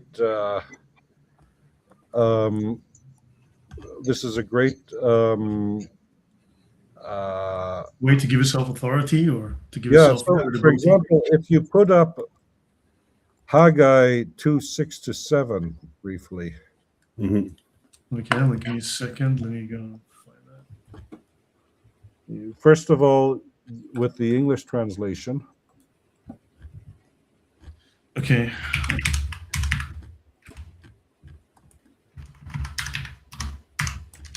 Yeah. Oh, sorry. What the heck? Haggai 2:6. Here we go. Yeah, okay, that's good. Okay, then go to the next verse. I Here we was go. okay, 2:6 to 7. This is what the Lord Almighty says: in a little while I will once more shake the heavens and the earth and sea. I will shake the nations, and what is desired by all nations will come, and I will fill this house with glory, says the Almighty. So this is usually taken by most modern interpreters to mean that the Temple of Ezra wasn't quite as magnificent as the Temple of Solomon, but one day it'll be pretty cool. So if you then go to the Hebrew, I need to go to No, Safari again. Okay, yeah. I use Bible Hub. Okay, Bible so Hub is- where do I go? For Haggai, Tanakh again. Tanakh again. And then go down. You go down because it's the latter prophets. Haggai. So, yeah, 2 and 7. 2 and 2 6s here. yeah. And good. And so then you see where you have in 1 second. I'm doing something wrong here. My wife tells me that a lot. Hamdat, it's just above things. The precious things. It's the word Hamdat here. Yeah, the Chemdat Hagoyim. Hamdat Agoyim. Above, above things. V'hirashti et kol hagoyim uva'u chemdat kol hagoyim. So this chemdat is, of course, the same root as Muhammad. And how do they translate it in your translation? Where are you? The precious things. The precious things. So now go to the Vulgate again of Haggai 2:7.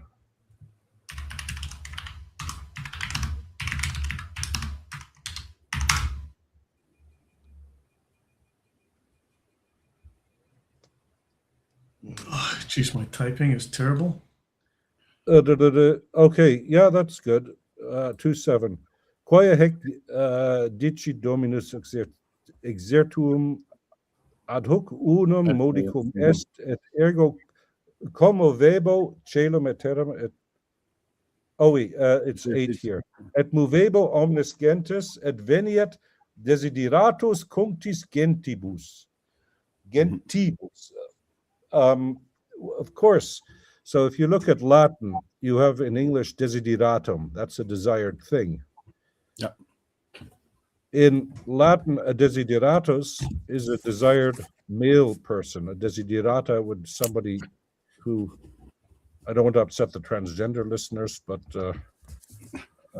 Odon has warned me to be inclusive. But so the point here is the understanding of Saint Jerome, which is based on Jewish exegesis, because you also find this in the Talmud. If where Rabbi Akiva sees Bar Kokhba as the Messiah, and he uses this passage to prove it. So here we see the root of we see the same root as Muhammad, which is in Hebrew, and we have the Chemdat Kol Hagoyim. So it's the desired one, not the desired thing of all the nations. And as I said, Daniel 9, this works also with Daniel 9, this works pretty good. But here we already have something, the precursor to Muhammad already in the Tanakh, in the Christian Old Testament. So this has strong echoes of what Muslims like to do. The whole term "altogether lovely," like Zakir Naik used to want to do, which is supposedly Muhammad. So that's the idea of Song of Songs 5:16. He's altogether lovely. This is my beloved. Yeah, but the point is, I wrote a long article on that. Odon also has it.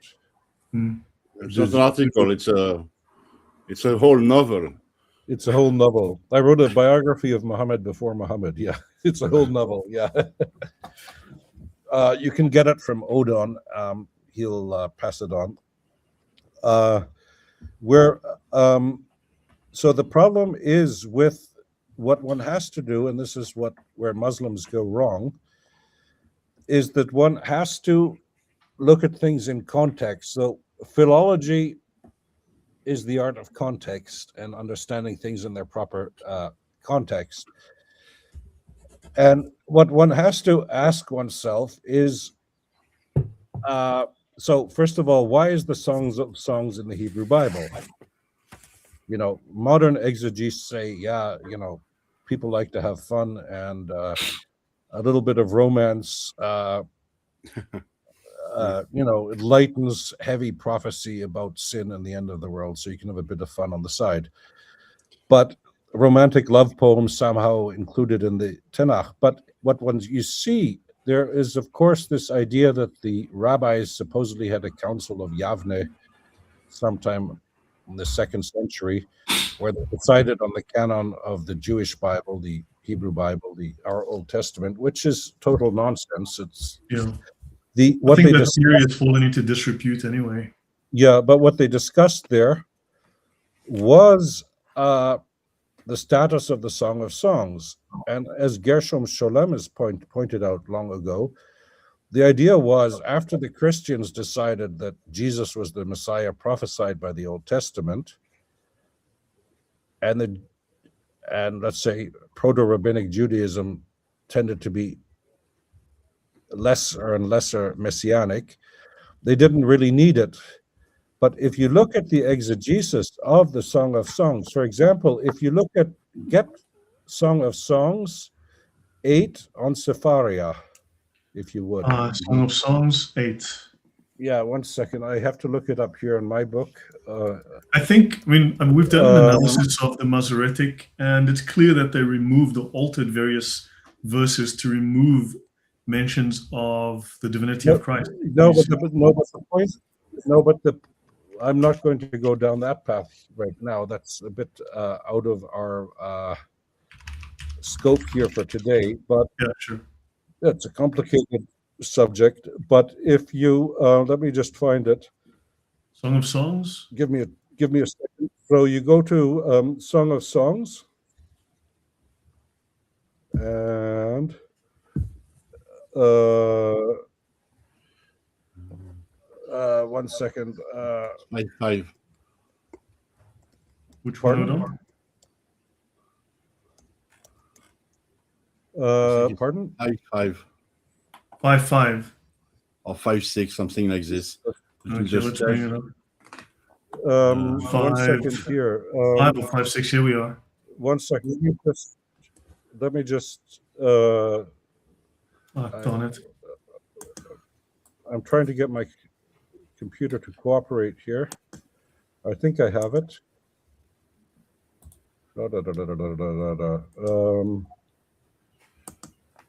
Okay. Argument. 1 second. Yeah. So if you go to Song of Psalms, chapter 7, verse 4 in the Hebrew, okay, or whatever it is here, 7:4. Okay. Good. Everybody can read it. I don't know whether YouTube will censor us for being dirty old men. So if you then click on 4. Yeah, no, but okay, we'll let Odon read it. He's a Frenchman. He's into that type of stuff.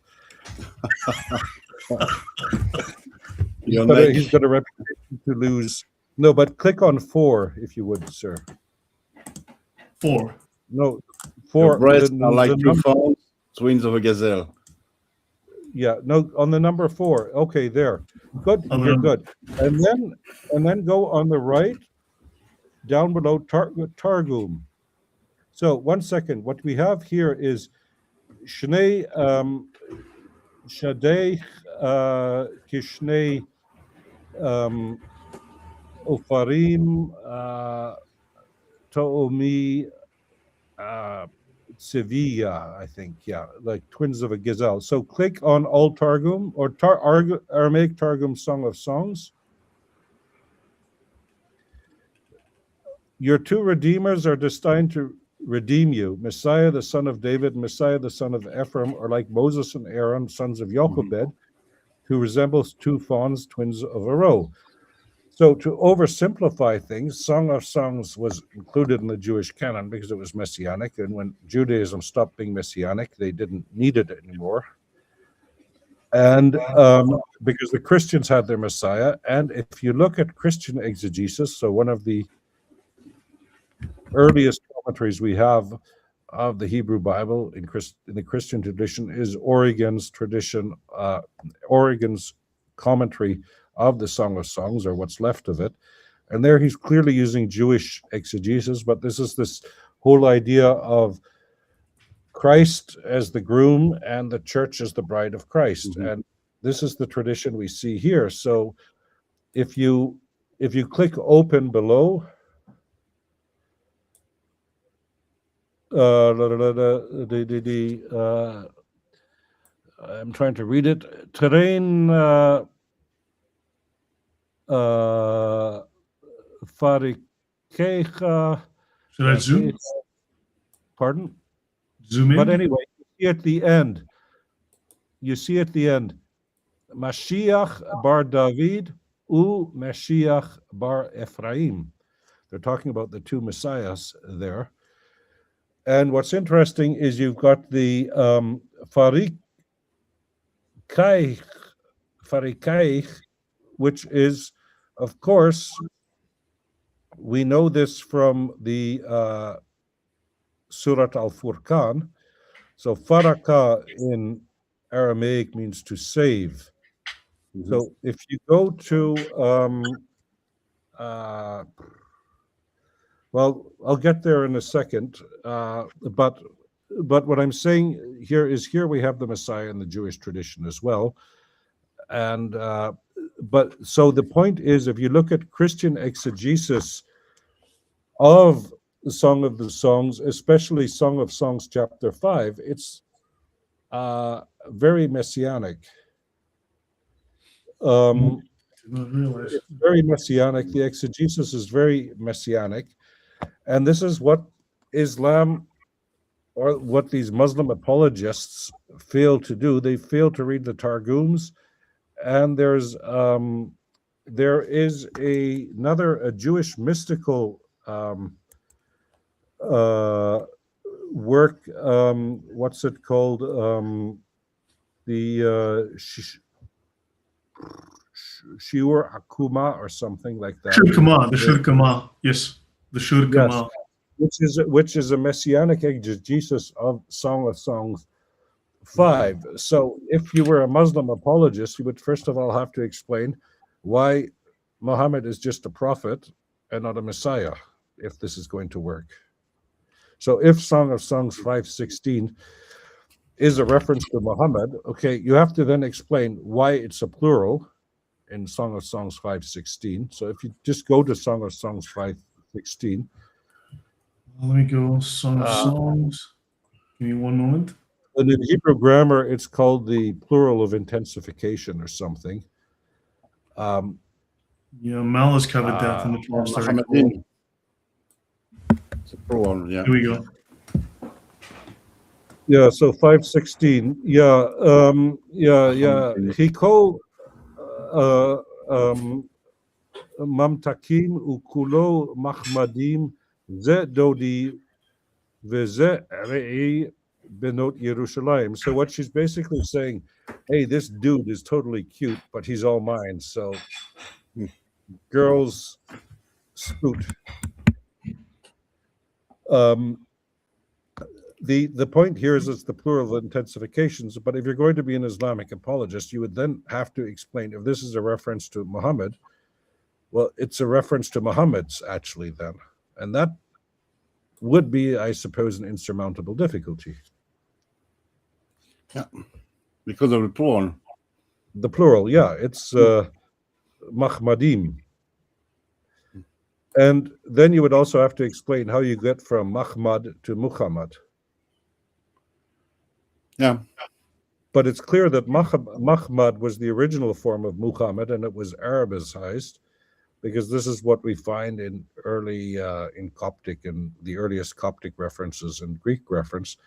But also, if you look at Latin, the Latin transcriptions, which are pretty early, Mahometos, that's where you get Mahomet in French from. How do you go from Muhammad to Mahometos? From Mahmad through Vulgar Latin, you can get there, post-classical Latin. But then you also have to ask yourself, in Turkish, you've got Muhammad, but in Ottoman, the traditional form is Mehmet. Yeah. There's no Also, way with Turkish phonology you can go from Muhammad and end up with Mehmet. Besides the words, you spoke of the shirkama, which is the measurements of the body, which is sort of the measurements that the Jews, Rabbinic Jews, were trying to apply to the size of God, which made him 96 miles tall and so on. When But he goes the exact same idea was present with the Al-Chasai, who spoke of an angel whose head scraped the universe, scraped the sky, and whose feet straddled the entire horizon. And then, of course, when you see where Aisha speaks in the Hadith of how Muhammad saw Gabriel in his true form, then Gabriel is of the same dimensions. He's massive. He touches, his head touches the sky exactly like the Jews had it. Yeah. And then the Al-Chasai had it, and then Muhammad has it. So that's, an interesting parallel there. Well, of course. borrowing. What I mean is that these hadiths, if somebody should start doing source critical analysis of hadiths, because this is a great example. But then we run into the same problem. How would anybody know about this work in Mecca or Medina in Hebrew and in Hebrew? Yeah. So,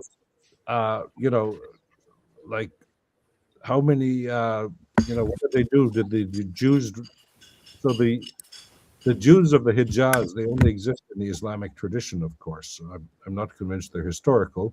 So But- what do you make of Waraka bin Nawfal, Ibn Nawfal in Mecca?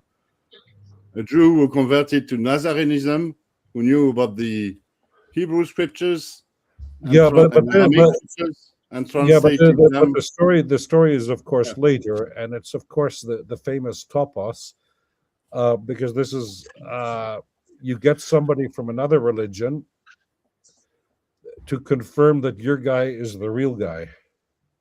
Yeah, but the name of the guy, Ibn Nawfal. Nawfal, I think it means a folio or a page, a leaf in a book. It's a sort of fictional character. But that says something about a Jewish influence, nonetheless. But I was thinking also when you were talking about Mahometos and Mehmet. You also have this in the Sirah.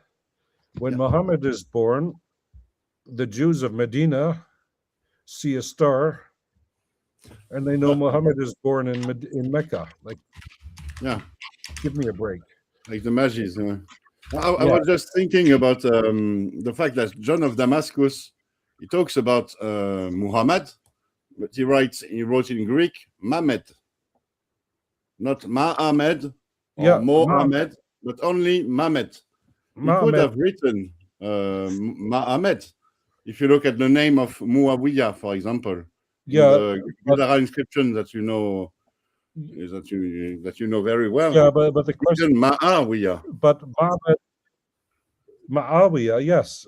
So you could, if you want to do that, Lloyd, you can look up the Greek inscription of Muawiyah. You'll probably get to Islamic awareness. The Greek the Hamdat Gadara, type for Gadara inscription.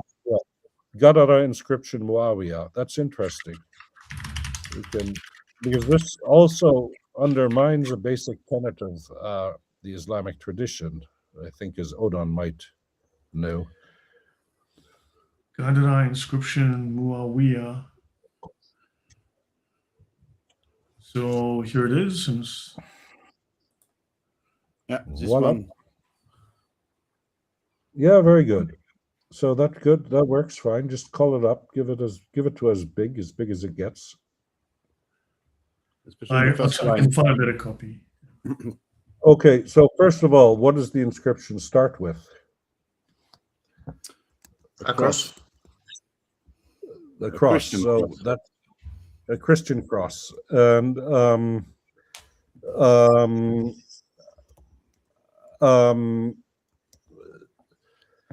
so this that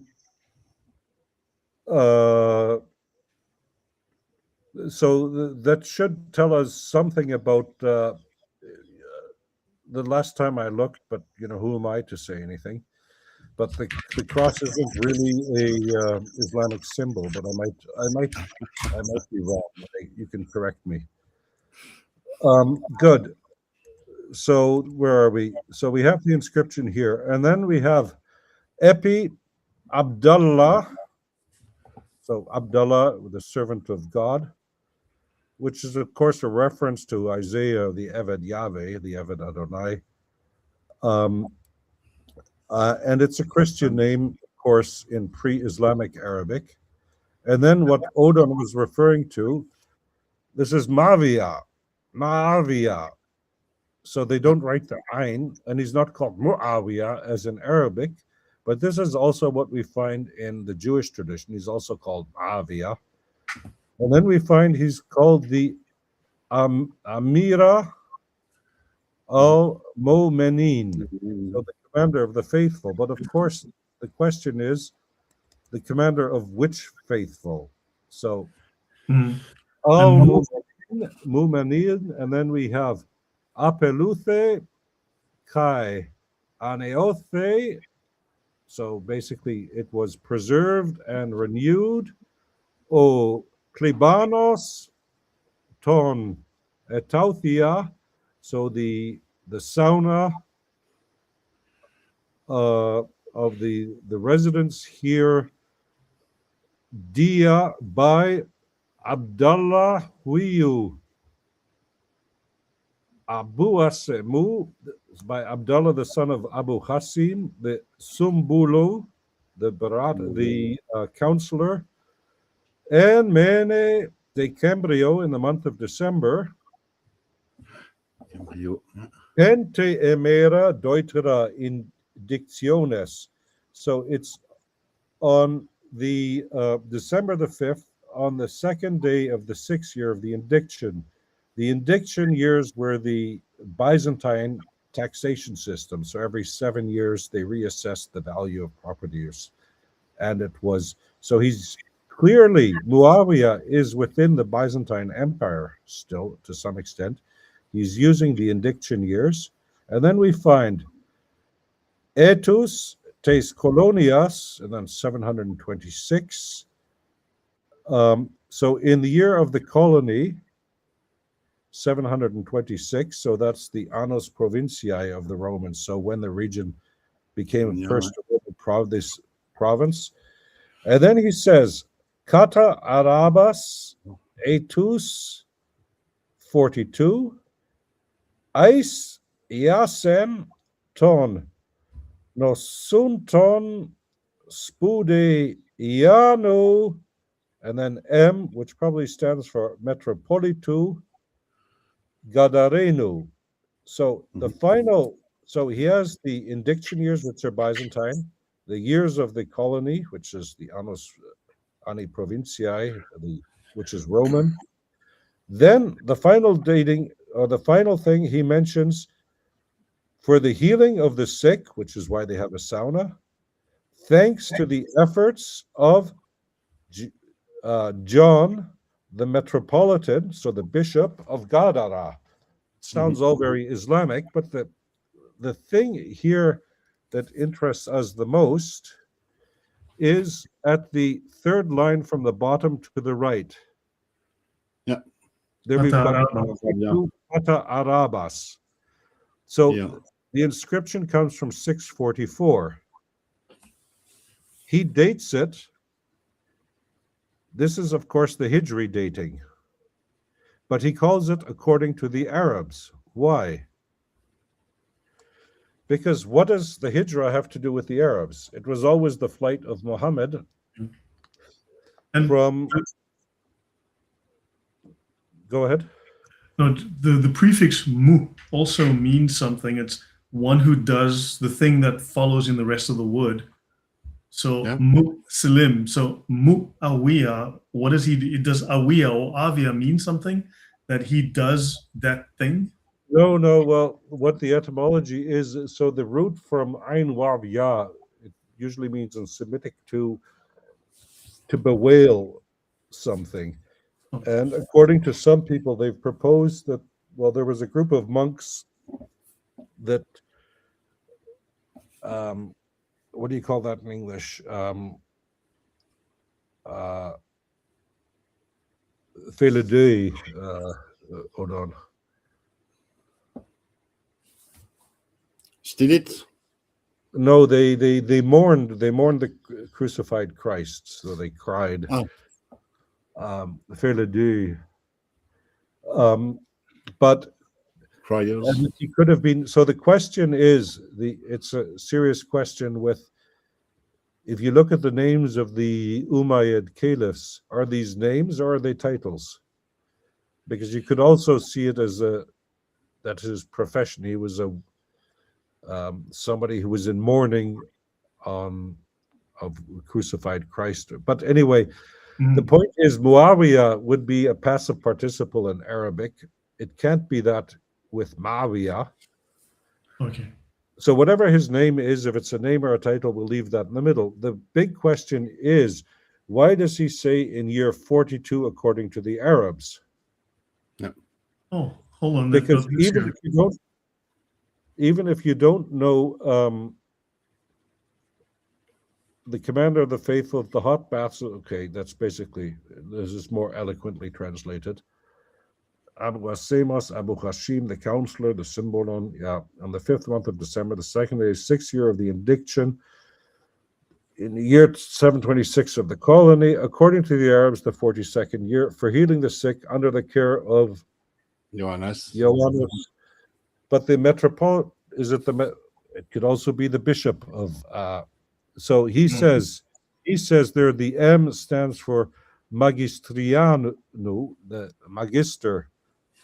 It could also be the metropolitan, because Johannes is, of course, a rather Christian name, I would dare say. But the point is, why is it year 42 according to the Arabs? Well, if you look, of course, what happened in 622, Heraclius, the war you talked about earlier. So Heraclius in Constantinople is under a lot of pressure. He's being cornered by what's his name? The Shah and Shaheen. What's his name again? Khosrau the second. And he has to attack before the Byzantine Empire is wiped off the face of the earth. And he leaves Constantinople on Easter Sunday, and his army is led by a icon of the Holy Mother of God, which self-produced itself, apparently. It is claimed, it is said. I wasn't there, I can't judge it, but I'm just telling what the sources say. And of course, this is the first Byzantine Sassanid war where the Arabs don't play a huge part, because of course the Limitani, the border guards of the Roman Empire on the Euphrates, were the Ghassanids, based largely in Golan. But at the beginning of at the end of the 6th and the beginning of the 7th century, they, of course, when a king died, the new king had to be confirmed by the emperor in Constantinople. And then they decided to mix religion and politics. So when the new king arrived, and most of the Arabs here they were monophysites, which had in the meantime become a heresy. And the new kings were said, yeah, before we confirm your kingship, explain to us the Trinity and the nature of Christ.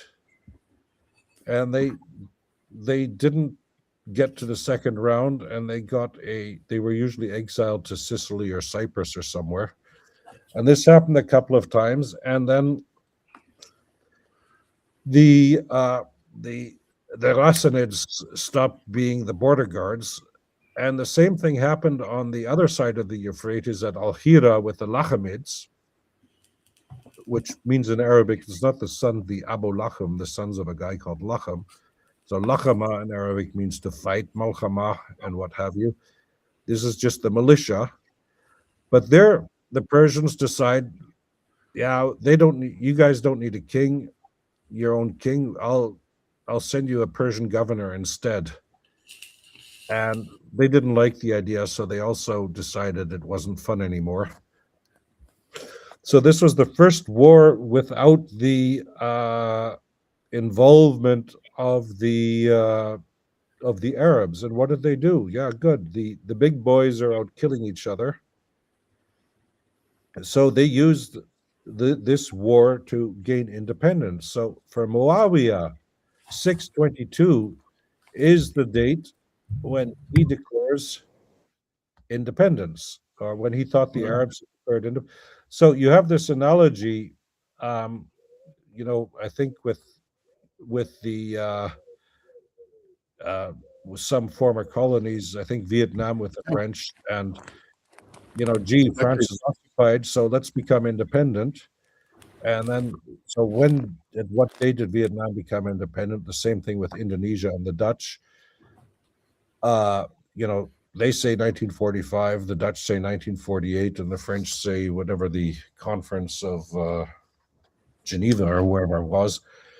But so it's clear here this guy has never heard of Muhammad, and he's never heard of the Hijrah. And what's interesting is that if you look at the papyri and the old dates, because we also have a inscription from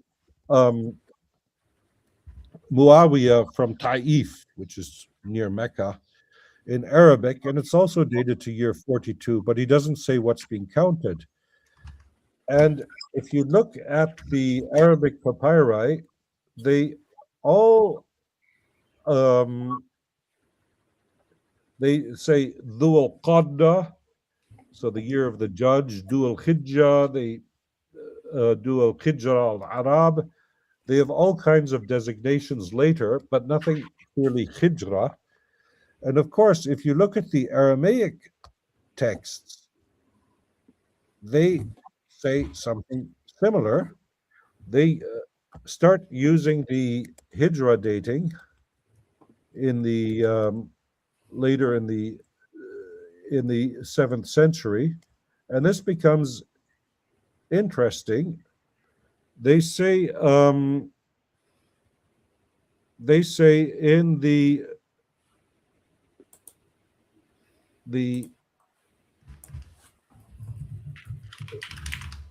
they say the Shana, and then the year, Le Sultana de Tayaye.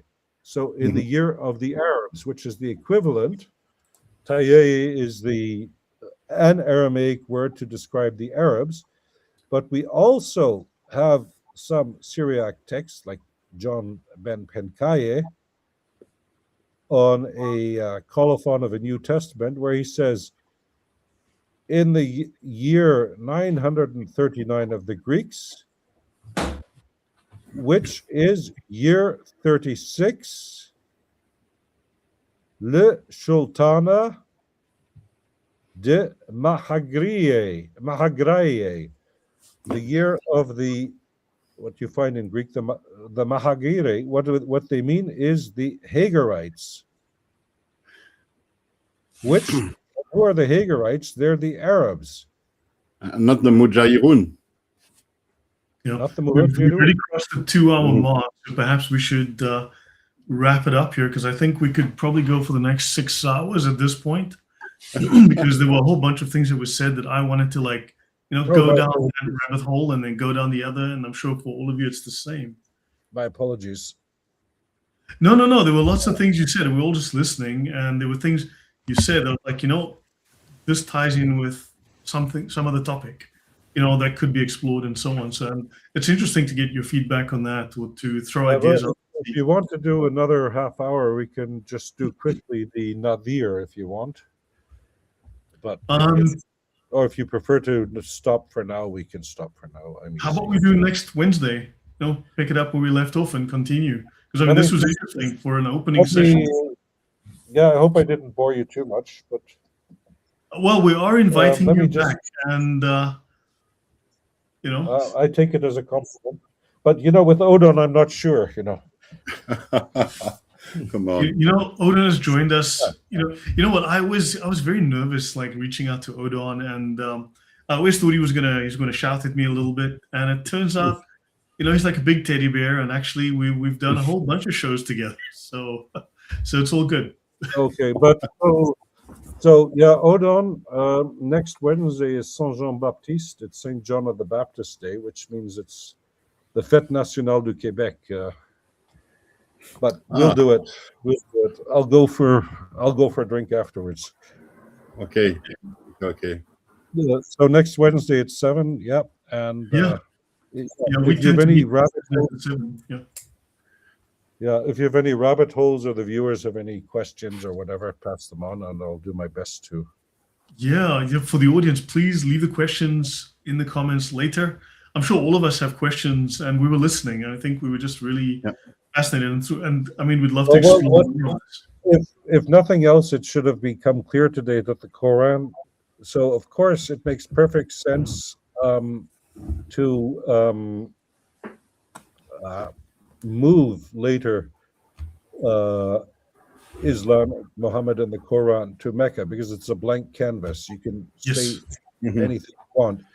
But it should be clear from the tip of the iceberg that we've just discussed today, we can go into more detail, is that the Quran cannot have come from splendid isolation. There is just too much intertextuality as we saw with Mesopotamia, and going back all the way to the beginning of written history, basically, that you can't get this in Mecca and Medina. So wherever the Quran comes from, it's in the, let's say, in the classical sense of the term, the civilized world, from the Greco-Roman Mesopotamian intersection.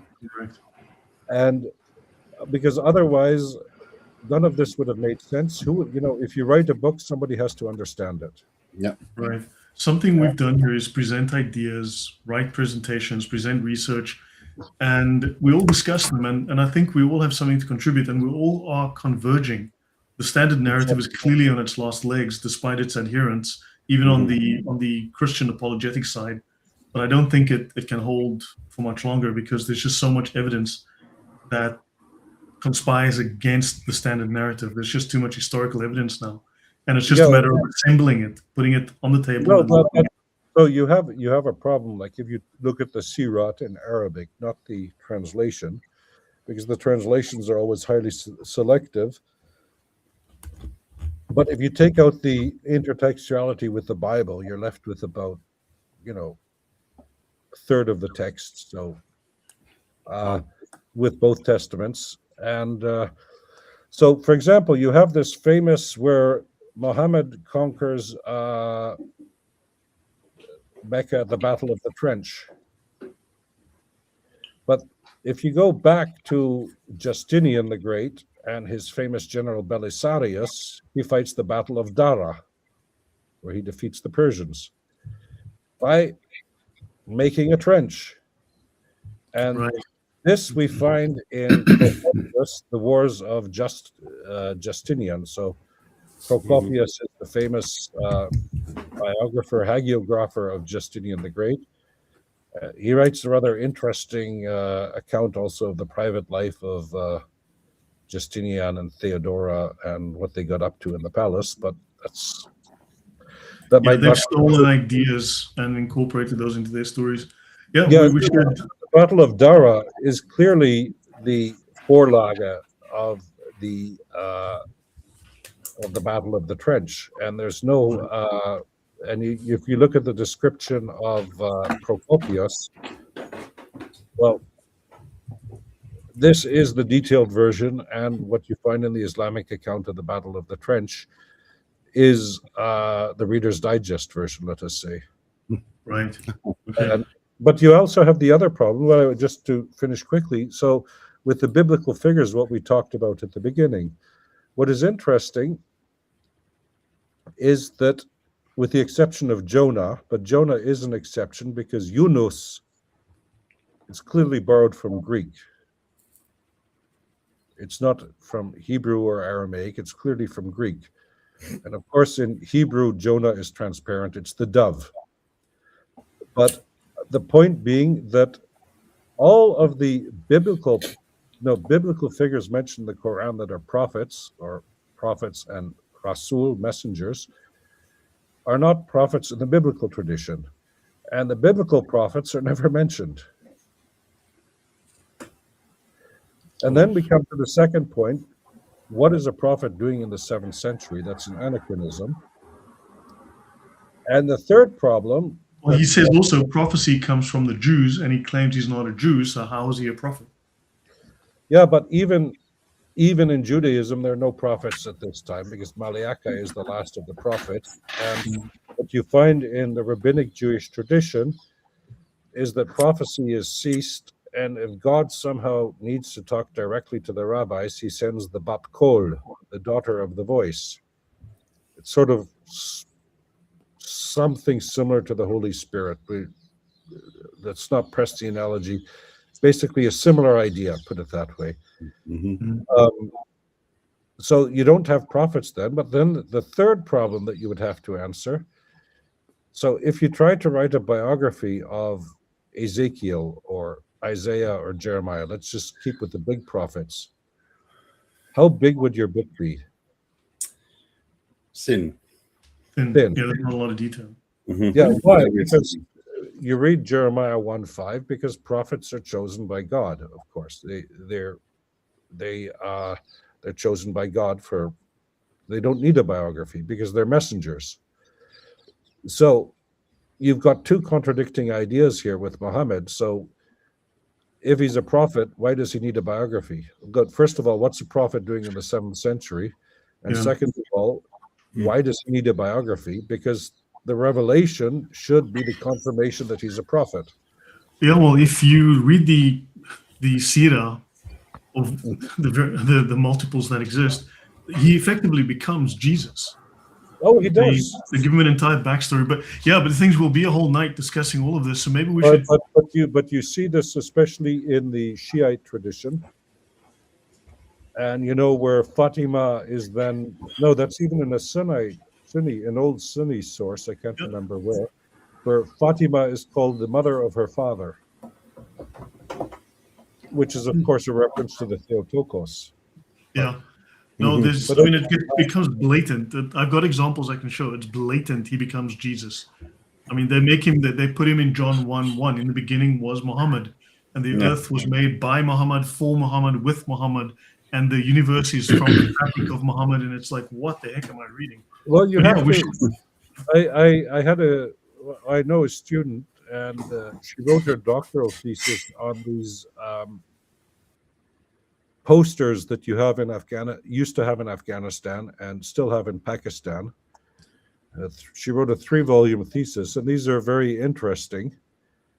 So her husband collected these things, and what's interesting is you see that in Pakistan and previously in Afghanistan, they took American and English Sunday school posters and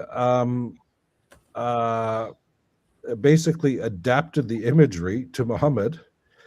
And what's interesting, because if you see in the Byzantine imagery, Jesus is always like this, three, and referring to the Trinity. And of course, they changed the imagery so it's Tawhid. Right. So so this is still what you're saying. It's still going on today, Lloyd. Yeah, it's an evolving tradition. I think, yeah, there's so much we could explore here. I think there's like probably weeks worth of discussion. Well, So guys, should we, Yeah. perhaps we should call it a day here, because I have good. school tomorrow. You know, I've got to brush my teeth, brush my hair. My mom has to dress me, and I've got to run off to school tomorrow. And You know. polish your shoes, yes. You know how it is. I've got to pack my little lunchbox because some of us still have to go to school. You know, we're not unfortunately YouTube millionaires. So, Yeah, some of us have to teach tomorrow too. So, you know, so but guys, last word. Any final thoughts? Just a quick wrap up. But thank you. This has been amazing. Really really privileged and honored to have you. Thank you, my pleasure. guys. Someone should write a book summarizing all this. And a great title would be The Great Secret of Islam. How about the greater secret of Islam? Yeah. From me, thank you, Robert. It's been phenomenal. And we live in a world where people are used to getting answers very quickly as to what happened with Islam. Oh, yeah, there was this guy who didn't know anything about anything, and then people followed him. But that's not the case. 7th, 8th century, lots of things were happening. So it will be great to reconvene next week and continue conversations to try to make sense of what happened 1400 years ago. But very, very good show. It's been a pleasure as well meeting you for the first time, Professor. Yeah. I'm grateful for your invitation. Thank you. Yeah. Great. Thank you very much for the talk, Robert. It's been fascinating and very enjoyable. I've got several questions, but I think Lloyd would not permit them. But we could maybe chat. Bring them on next time. Let's start with questions next time. So Yeah. Okay. Yeah. No. Well, yeah. Also, so I can have some dinner. It's late, but I need some dinner too. Yes. Yeah, but yeah, this was fantastic. I just got in from this train trip through German. I understand, but the topic is so compelling. So thank you. My pleasure. So guys, then we'll pick this up next week. Thank you very much for offering to come back. So everyone, thank you very much for the time, and God bless, and we will see you all soon. Take care, you guys. Thank you.